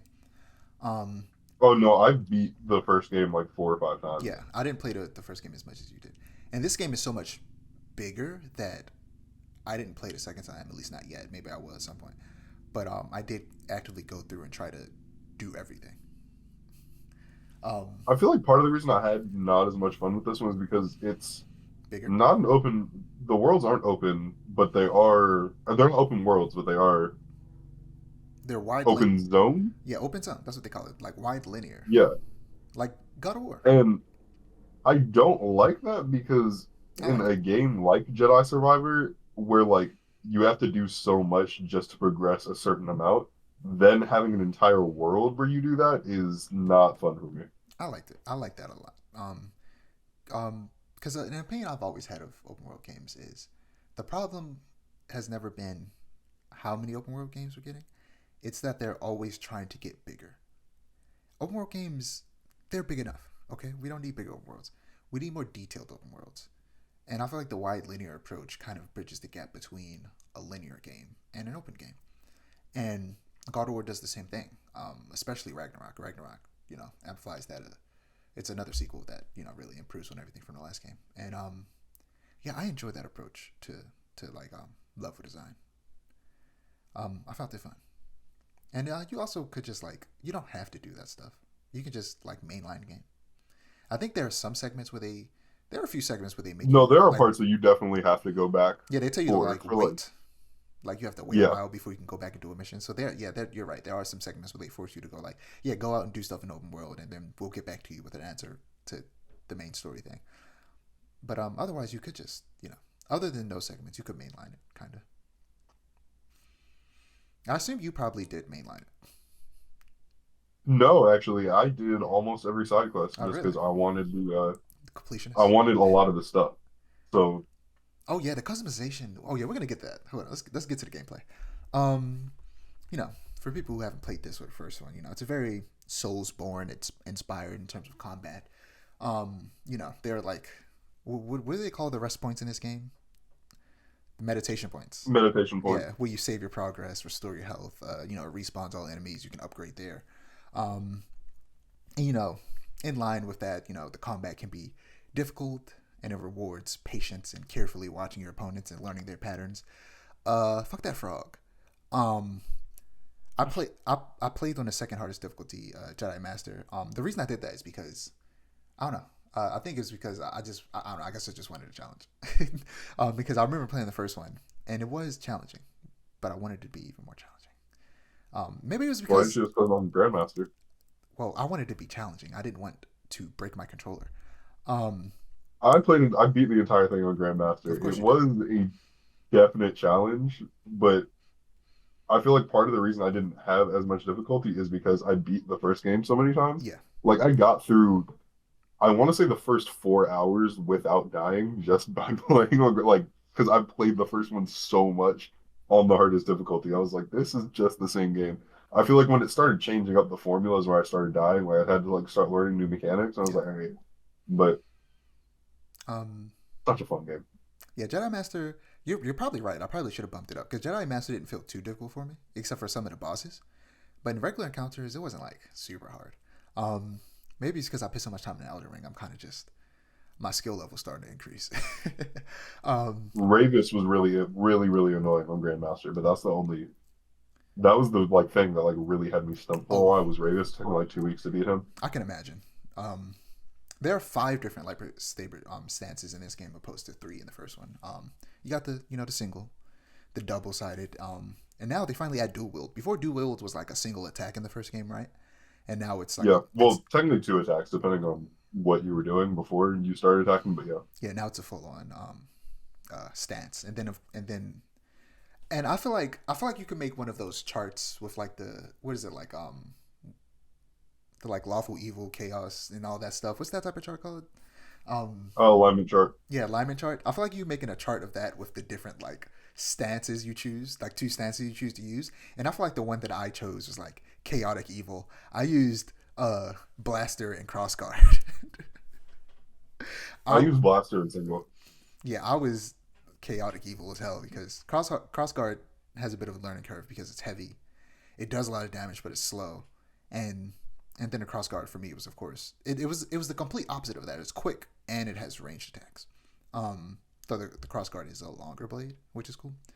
I just like the crossguard stance in general. I'm not usually one to use heavy weapons in games, but the crossguard just felt good to use for me in this game. It was my favorite stance.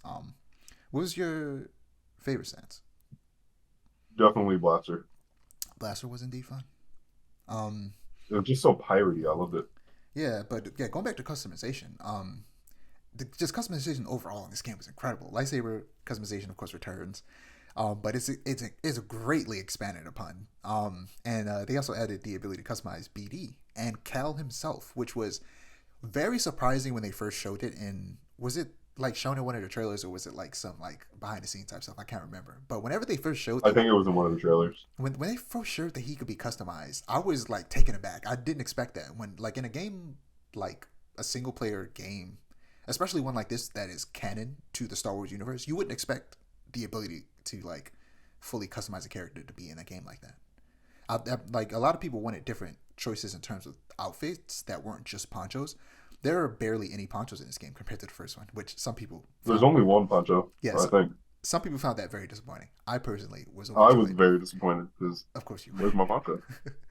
You got one, just one. Um, Yeah, just one, and you had to beat like the second hardest optional boss in the game to get it. That was All of that made me so mad. What's the second hardest option boss for you? It was that Ogo Oh, Bogo. that frog. I hate that frog with my Yeah, soul. That frog deserves to rot in hell. I don't even think I got the poncho because I just got sick and tired of fighting that stupid frog. Like I was like, fuck it, it's not worth it. And the problem with fighting that frog is that the process to get like the save point is at such an inconvenient spot where you have to go back up and climb this thing and go across this bridge and kill some droids and then jump down.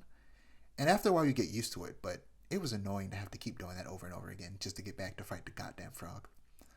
But Um, at first, you already popped like two of your whatchamacallits by the like two of your fucking health things by the time you even get to the frog. Like, Now I got to the point where I just well, you were on a harder difficulty, but where I just didn't do that. What I started doing is I will go to where the hatch opens up, and then I would double jump off of it so it would open up, and then I would push the droids down there so that they fought it for a little bit before I jumped down and fight it. oh, that's kind of smart. Um, yeah, it was annoying, but I killed the it Rancor was by rewarding. cheating. I'm not gonna lie. Did I I? stood right on the ledge and I got the lightsaber throw and I stood right on the ledge of the arena and I just threw Oh the wow. lightsaber repeatedly until I killed him. Shipping. I'm It took like 5 minutes. Like it took a really long time, but I did it. I'm trying to remember how I beat the Rancor because I think I fought the Rancor and eventually I was just like I quit, and then I came back later and beat it. Um, but what is The thing that the Rancor drops, I needed it for the type of build that I wanted to go for, and I was like, I'm not gonna not have it just because you're a difficult enemy. So I'm gonna figure out how to do this with like as cheesy as possible, and I did. yeah, I think I can't remember. I think it might have been after I got the blaster I came back and killed them. But what is that one enemy called? The the dude that was in Return of the Empire that was in the snow, that giant monster. Return of the Empire Strikes Back, Yeah, Empire Strikes Back. the Wampa. The Wampa. Yes. One time I had a Wampa fight something. Was it? It wasn't a Rancor. It was some other one of the giant monsters. I was in an area. Oh no, I had the Rancor fight. I think one of the bounty hunters for me.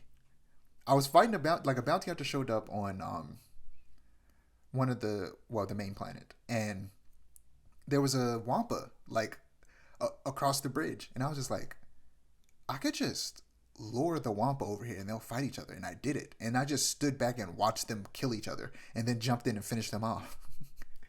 It was great that the game allows you to do stuff like that. This game was really fun. Um, this game was a 148 gigabyte download. Easily, Yeah, T. I don't play a lot of multiplayer games, so for me, this was easily one of the biggest game I ever downloaded. If you play Call of Duty, I'm sure that's bigger. But yeah, Call of Duty is definitely bigger, but I also deleted Call of Duty because of how big it is. So yeah. But you see why it's so big once you play it. Um, I played day one. I didn't have many bugs or crashes. Did you? I played day one. I had an insane amount of bugs. Oh wow, yeah. I was lucky to not really have any. Was it? This is the opposite luck that we had with Cyberpunk, where Cyberpunk absolutely sucked for me the first time I played it, and for you it was fine. I mean, it was still glitchy, but I didn't have any game breaking glitches or like crashes, which is just kind of wild. Yeah. Um, yeah. It's just a big, not completely open, but semi-open world with a lot of details, a lot of characters, like enemies just all over the map. So I understand why it was so big. Um, in the first game, there was like I don't remember what they called it, but it was kind of like a training mode where you could place down enemies in an area to fight. For you to fight or to make them fight each other. And I remember you talking about how they should make this its own game mode where you could like lay them out like chess pieces. And obviously, we weren't the only people who thought that because they literally made that a game, and it was fun. And I need more. They haven't added. There hasn't been any updates or anything, right?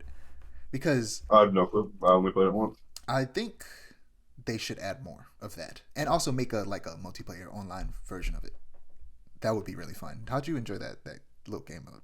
I spent like 2 real world days playing that game mode, It like was fun. exclusively. If you well, Because I was like actually, really busy at the time, so I was like, either I play this or I play the actual game. I'm not gonna have time to do both, and I would just play that. yeah, it was fun. I was gonna say if you play it, but correct me if I'm wrong because I think I might have saw it when I was like on a PlayStation app or something. You've played? Have you started playing like Final Fantasy VII Remake? I started it. I didn't finish it. In the DLC intermission, there's a game called Fort Condor. If you ever get to that point, you will become obsessed with Fort Condor. It's just like that It's like a real time strategy game. Um, and it's so fun. I spent most of my time playing that DLC, playing Fort Condor. What's up with games having games inside the game that are almost more fun, or at least just as fun to play as the game itself? Did you ever play Mario 64 on the DS? I no, I've never played Mario 64. Okay, so they had a little like it was like Luigi's Casino or something, where like there were a bunch of like casino games that you got to play, but like with Mario characters.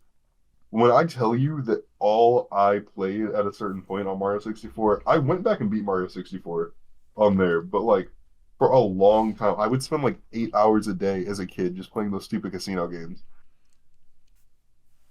Yeah, enough games with games in them. Like they were all mini games. They were all dumb mini games, but they're fun. I think a lot of them wanted making it to Mario Party, but like they were so fun. Yeah, but we're gonna talk about the story and characters. So the story follows Cal Kestis as he continues to fight the Empire. After his crew splits up to pursue their own goals, along his journey, he discovers a place hidden from the Empire where him and his crew could live peacefully. But he's not sure if he should leave the fight because the fight is all he knows. Um, the first character I want to talk about is Ravis. Um, because Ravis is interesting. When we first saw him, everybody was like, "It's a Gendai," and I was excited. It was I can't remember Dirge. That's his name. Dirge from the '03 Clone Wars. Genndy Tartakovsky's Clone Wars. Um, who's this kind of like almost unkillable creature. Um, and I just to me, Ravis wasn't Gendai enough for my taste. Um, he his boss fight was very disappointing. Do you feel the same? I do because Because I felt like like, no, hear like me out. I think that it was because of time. Because I think they actually wanted to do more with Ravis. And I think it's so clear that they wanted to do more with Ravis. Because where you fight Ravis, this character who is a Gendai that we know, or if you've seen that '03 series, you know Gendai are hard to kill. Um, you you there's a giant laser that evaporates things on that moon base where you fight Ravis. Did you also? it wouldn't have killed Raven. I mean, it doesn't matter. The way we killed him. Because like even in Legends, the only way that Dirge quote unquote died and it still didn't kill him, he's still technically there, was Anakin threw him into a sun. So like he's constantly reforming and Well, if I'm being honest with you, that's stupid. I think like complete incineration should be able to kill a Gendai. I wouldn't mind that being a retcon. Okay, that if he gets incinerated, he's gone. I think the way that we did kill him honestly sucked, even though it was like him allowing I himself also to die. I thought that was really stupid. But But I think no, it would have. I love the unkillable threat. Like Yeah, I'd like the unkillable threat too, and I think having this giant death ray be the thing, the only way to kill him would have been cool. And I felt like there's no way they didn't actually set that up on purpose because that's what they wanted to do. But I think for whatever reason, probably a time constraint, maybe a budget thing, maybe it just wasn't feasible for them to do that. That's the only reason they didn't do it because it felt like it was set up like that was supposed to be what kills him, right? Didn't it feel that way? I mean, I was going into lore wise, so I didn't really think he was gonna die at all. But But also, I felt like he should have been like a Resident Evil boss. Where I know you've been playing Resident Evil before as well. I'm not purposely stalking you. It just pops up on my stuff. But I wish he was a Resident Evil boss where he like progressively became more tentacly throughout the game. I feel like you should have fought him several times with breaks in between. Like you fought him. Well, there was a cutscene where you fight him on the elevator. I wish you actually fought him in the elevator, and then you like enter him, and he shows his tentacles, and then he comes back later. You fight him again, and then you fight him a third time, and he's this big giant tentacle monster. That was one. That was the most disappointing thing for me. His like, I think it was his second phase where he starts to become a bit more tentacle like, but even then yeah, it wasn't a lot. It was like very minimal. That was what was most disappointing. I felt like they didn't really leverage how weird and creepy Gendai can be. Also, as his story was all right. I feel like him as a character was also all right. Um, I'm really disappointed because they didn't explore this with Dirge in Legends, which I feel like they really should have. But Gendai are really peaceful. Like they're a really peaceful species. Like they're almost what's the word I'm looking for? Like God, Pacifist, what is the word I'm looking for? pacifist. Uh, yeah, they're almost like entirely pacifist as people. Like as a species, they are so peaceful, and they're just like the one exception where he's like the ultra violent, evil bounty hunter assassin person. Yeah, But and Ravis here is like he's a very stereotypical battle junkie looking for honorable death.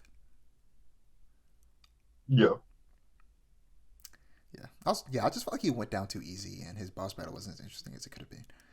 But I feel like it was, I felt like they wanted to do more, but for whatever reason they couldn't. Um, I wish that instead of wanting to die after being a warrior for centuries, that he wanted to settle down maybe, and Tanalorr seems like the best place to do that. Like you said, they're meant to be peaceful people. I feel like they could have went different with this character. Um, yeah. but let's move on to another big character, Dagon Gera. A High Republic Jedi in the era of the Empire is a very interesting premise that I He was so wasted. I don't think they took it far enough. And I learned, like I said, I'm not as well versed in High Republic as you are, but an idea I had that might not have been able to work based on what I learned recently, but I was hoping that Dagon would give Cal a glimpse into why the Jedi Order fell and needs to change. Instead of being a basic fell to the dark side villain, I wish that he was played more like a conservative judging the Jedi of today and kind of being unwilling to change. And even though it was obvious that he would be a villain, I think that he should have been on their side for a bit before turning instead of immediately, being a villain. And in the process, as he's working with them, learning about how the galaxy has changed and giving us insight into how it was during the High Republic along the way. Because I feel like they didn't leverage that enough. They didn't actually have him tell us a lot about the High Republic as they should have. I feel like this was the prime opportunity to really bring the High Republic into the public eye. Because only really like super hardcore fans really even give a damn about the High Republic. And after learning what the galaxy has become, his main goal could have been to kind of co-opt the hidden path that Seer had created and use it to recreate what he thinks the Jedi Order should be on Tanalorr.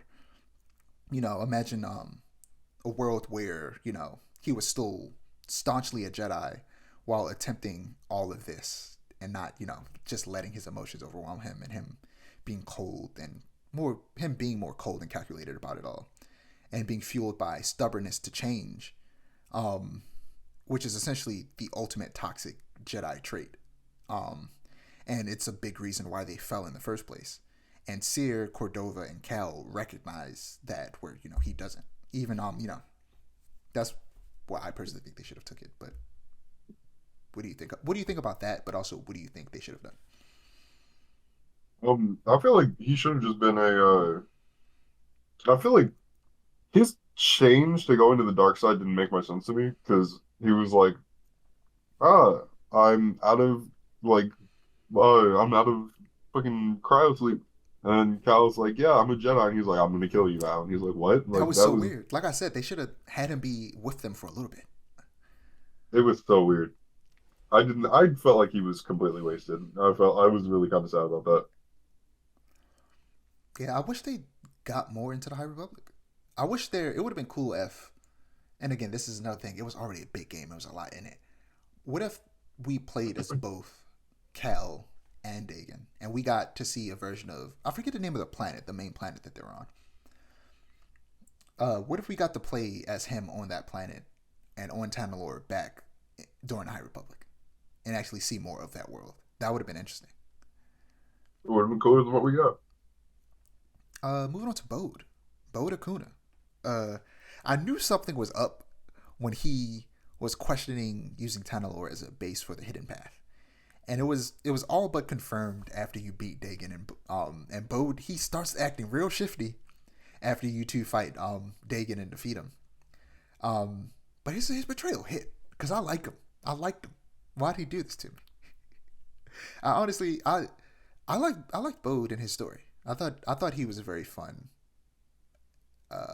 I Anta- like Bode as a antagonist. character. His betrayal did not catch me off guard. I thought he was shifty since the trailers. I just didn't trust him. Yeah, I didn't think he was shifty until he kept questioning the use of Tanalor for the hidden path, and I was like, "What do you mean by that? Like, what's going on?" And then after you beat Dagon, I was like, "Oh, okay, he's gonna betray us," because he was acting so shifty. I was just like, "What is he doing? What's up with Bode right now?"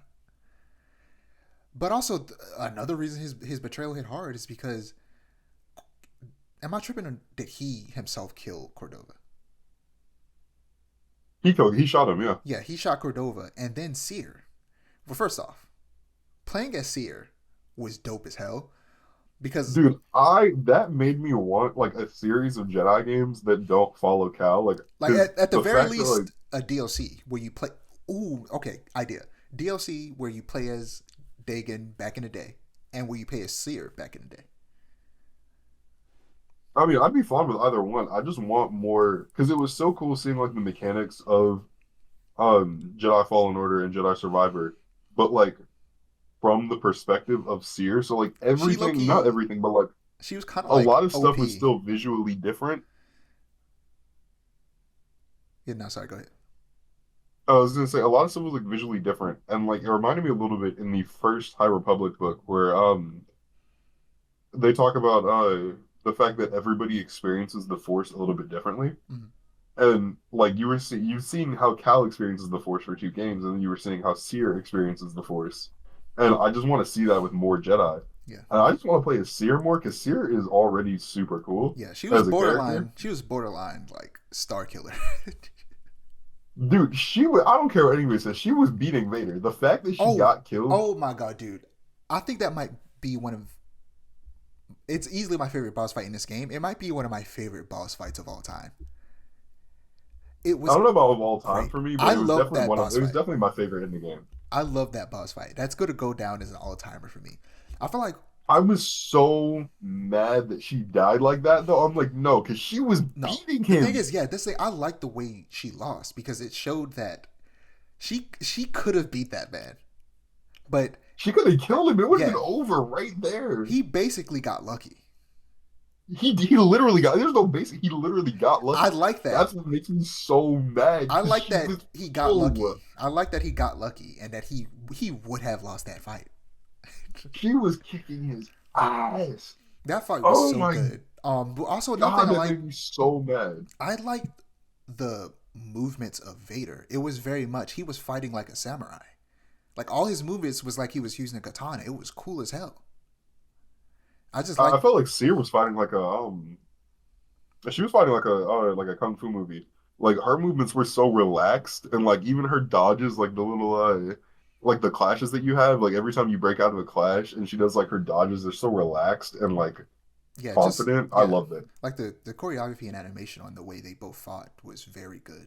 Like I feel like it's always been that, you know, Vader, he's very minimal and uses as little, movement as possible and, to be very effective. But in this day, I feel like they emphasize his, the samurai inspiration and the way he fights even more than I've ever seen in anything with Vader. Yeah, that's a big part of why I like this fight. Just sometimes I would just get too caught up watching Vader move and die because I'm just like he's cool. I like Vader. He's cool. Um, it's so easy to get through the first two phases, but once you get to the third phase, it starts getting challenging. I kept dying on that third phase. Um, Yeah, Vader in his third phase was irritating. it was very entertaining. Also, I'm trying to think. No, never mind. Never mind. I was thinking about something that wasn't Marin. Uh, the mission with Marin on Jeddah was the type of set piece that I love in my action adventure video games. Uh, it's why Uncharted is one of my favorite game franchises. That part was so cool. And they're finally an item, Marin and Cal, which is cool. How do you feel about them? I mean, that was obviously set up in the first I game. would also Like like to play as Marin. Also, that would be cool. that would be cool. That was set up in the first game. Yeah. Pretty obviously. It was very interesting. I also read the like literally as the game, like the day that the game came out, I was like finishing the audiobook. There's a book that takes place in between Fallen Order and Survivor. Um, it's not a great book, admittedly, but um, there was a. I'm completely blank on what I was saying. Not a great book, but it was very insightful into leading up the events leading up to the game. Mm-hmm. Um, yeah, I completely forgot where I was going with that. Was it something about Marin? It was something about Merritt and Cal, like their relationship. Yeah. Well, Merritt winds up dating this girl, or like tries to date this girl.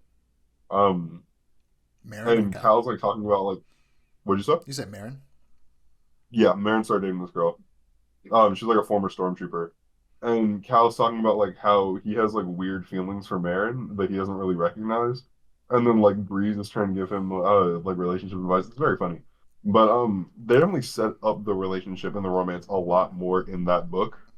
Uh, like it was already obvious it was going to happen in the first game, like they were setting up in the first game, but they set it up a lot more in the book too. Yeah. Oh yeah, that was a thing I didn't mention. It was just Cal's character arc of like kind of learning a lesson that all Jedi learn eventually about like attachment and how it's not all bad. And you just talk about it in that book. That's basically what he's going through. He's like, I have these feelings for her. I am confused because I'm not supposed to feel these things. It's I've been taught that it's bad, and in this, he slowly figures out, it's not that bad. You just got to learn how to control it. Um, let's talk about Tanalor a little bit before we wrap this up. Tanalor has some very interesting story potential. Um, because what if Cal does amass like a huge force, but some greater threat on the other side of the rift or from like the outer rim keeps them from helping the rebellion? And like that's the canon, like that's their excuse for why they didn't actually, the hidden path didn't actually help the rebellion, unless they do somehow in canon they retcon. Oh no, they're gonna die. There's I don't know about you. Always jump to death. They don't have to die. okay, so think about it this way, right? There's no explanation as to why Kyle would be alive and not active They're in a that we different would have known galaxy. about. That's the explanation. Different That's galaxy. a stretch. It's a stretch. We just had That's a Ahsoka. stretch. Yeah, we had Ahsoka, and in Ahsoka, it's like, oh my God, there's only like one way to get to another galaxy. They were literally like redefining technology trying to get Yeah. to the next galaxy. And what's to say that the rift that they use to get to Tanalore doesn't close? I'd be very surprised if it did. I wouldn't be surprised if they want to keep him around and actually bring the actor into live action. I don't know. I don't see it happening. I guess we'll see in about 5 years. Yeah. Um. So I want to talk about what do we expect to see next in this series. I mentioned before how I want a light pike stance. Or like a dual wield crossguard. I feel like would be very interesting. Or like dual wielding different stances like crossguard and single blade and like or like crossguard and blaster or yes something like that. And what about a no saber stance, like just bare fist, God of War style, just punching people and using the force like Mace. They should never give me bare fists. Yeah, I'm never using any other stance like ever unless the story absolutely forces me to. yeah, like Mace Windu in the '03 Clone Wars. Um, or weapons other than a saber, like different blasters would be cool, or like a blunt weapon, or like a shock baton, or like vibro blades that you can like dual wield with a saber, or stuff like that, or like Did you ever play Jedi Academy? no, Okay, first of all, you should. One of the best Star Wars games ever. Secondly, um, they something similar to Jedi Academy would be interesting since that was the original Jedi series. Um, something like that would be interesting where you have a couple of different lightsaber styles, but then you have like so many blasters. okay, yeah, different blasters would be great. Before I let you talk about what you want, this is a very random idea. But this is around when Tears of the Kingdom came out that I came up with this idea. It's ridiculous. But what if we got a building mechanic like Ultra Hand from Tears of the Kingdom, except that you lift things using the Force, and BD goes up and welds it together. It's But that would be interesting. it's ridiculous, I know, but it's just an idea that popped in my head that I thought would be interesting. And finally, I recently played the God of War Ragnarok Valhalla DLC, which adds a roguelike mode to the game. And God of War, in a lot of ways, I was comparing it earlier with the way that they do the level design, but also in terms of combat, God of War is extremely similar to Jedi Survivor because they both take inspiration from Souls likes, and I feel like Survivor could a roguelike mode would actually work really well in Jedi Survivor because they're very similar in combat. The kind of progression of upgrades is kind of similar as well. I feel like a roguelike mode could work really well in Jedi Survivor. What are your feelings on roguelikes? You played Hades before, I think, and you said you didn't like it or something, or you didn't. Yeah, I'm You not were the hesitant biggest fan of Hades, but I love roguelikes. roguelikes. Yeah, I love them. The only game that I play on my Nintendo Switch is Skull the Hero Slayer, which is my favorite roguelike. yeah. A roguelike mode I feel like could be interesting. I feel like roguelike has become not just a genre but a mode that like I feel like every game should have. Imagine a roguelike mode in GTA. But yeah, what do you want from the future of the franchise, the next game? Um, a darker story, that's for sure. Hmm. How dark? Like I don't what are really we have talking anything gameplay wise that I really want, but actually, you know what I would like more? vehicles. I would like more of an open. I would like vehicles because why do we have barely any vehicles? We have those stupid, weird horse things that I Yeah. was so sure my game was glitching because I was like, "There's no way that's an actual. That's no way it's supposed He was to look like, like that." I'm not supposed to be riding this. What is this thing? Yeah, no, I'm like, no, this Even though it that's was in like every trailer. yeah. It looks so weird. I also didn't see that many trailers going in Wait, you say for you did all Jedi the side Survivor. quest stuff, right? I'm mad that I had to spoil it for me. The Boba Fett thing. I didn't have that spoiled for me. I found that out. I I was had it really spoiled happy. for me, and then I was so mad. I was so upset. I had that spoiled for me. It was still fun to see though. I wish I would. Ah man, I so wish I would have came across that by myself when I was doing the bounty hunter side quest. I was so upset when I had that spoiled because it was so cool. I wish I fought him. I wanted to fight him. I kept trying to attack him and provoke him because I wanted to fight Boba Fett. I feel like Cal would definitely lose. Boba Fett would definitely kill Cal. I mean, he wouldn't have to like kill him. He could just like let him go and be like, this is your warning. Stop. I mean, but also Cal is also unnecessarily powerful because he's a video game character, obviously. But he like knows almost every form of lightsaber fighting, and he has Most Jedi know almost every form of lightsaber fighting, though. yeah, but they're all dead. So so he's Well, one of the most like skilled Jedi using lightsabers alive. But yeah, is that all in terms of things you want? yeah, that's pretty much it. Okay, well gotta love Star Wars, man. It waxes and it wanes in terms of quality, but the journey leading up to these announcements and eventual releases are always hype and fun, no matter the quality of the final project. And when it's good, it's damn good. At the end of the day, we all love Star Wars and should treat each other with respect and kindness, no matter our opinions about any particular project. I love Star Wars. Star Wars is great. Glad to have you back for this episode. It's a good time. It's funnily enough, this is gonna be the last episode of the year. Just before a little bit after Christmas, like a couple days after. This is going up. This is gonna be the Star Wars Holiday Special. I was gonna try and watch Star Wars Holiday Special before this episode, but I just didn't have the time. I might watch it at some point during the holidays and talk about it next episode. But it was nice having you on talk about Star Wars because I've been just wanting to have in-depth conversations about Star Wars.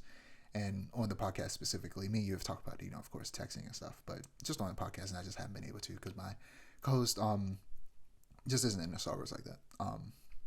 So yeah, this was a good time. Thanks. That's unfortunate. I can't imagine not being into Star Wars. That's I don't know. ridiculous. I feel like they could like it, but they just haven't. They're into a lot of things that is really good as a co-host on a podcast, just not Star Wars specifically. Like they're into video games and anime and comics and stuff. Not as much American comics as you are, but definitely big into manga. So it's just Star Wars is the one blind spot. But that's why I'm there. See, that's a no for me. What's it now? I won't even date someone that doesn't like Star Wars Uh, anymore. I've had too I'm many not bad gonna lie. relationships. I don't think I could date someone who doesn't like Star Wars either. I've dated a lot of people that don't like Star Wars, and it never works out. Makes sense. Every relationship, my longest relationships have all been with people that like Star Wars, and it's such a weird, arbitrary thing that like shouldn't matter. No, it And it's should. never the reason that we break up. It's never the like it's never a cause for concern in a relationship. It's just like you don't like Star Wars, and this just so happens to have not worked out. Like it's been really coincidental and really weird, but it's now one of my requirements for no other reason than because like all my worst relationships have been with people that don't like Star Wars, and all my best have been with people that do like Star. It's so weird, bro. Like for me, I don't know. Maybe I don't know if I could date someone who isn't into into like video games or anime or something like that. But they don't have to be into the exact same type of video games and anime. I just need them to also be into those things. But they can have like they can be into different parts of the same thing and have different opinions about it. But I at the very least would like for them to be into it. You know what I mean? Um I definitely get what you mean, but for me, it's a necessity now. yeah, that makes sense. But yeah, that's all I got. As usual, my ad's below me. Amir's ad is gonna be below him, and the Musker's ad below that. Don't forget to like, comment, and subscribe to our channel if you want to see more storytelling content, and to click notification bell so that you're notified when we post. Peace.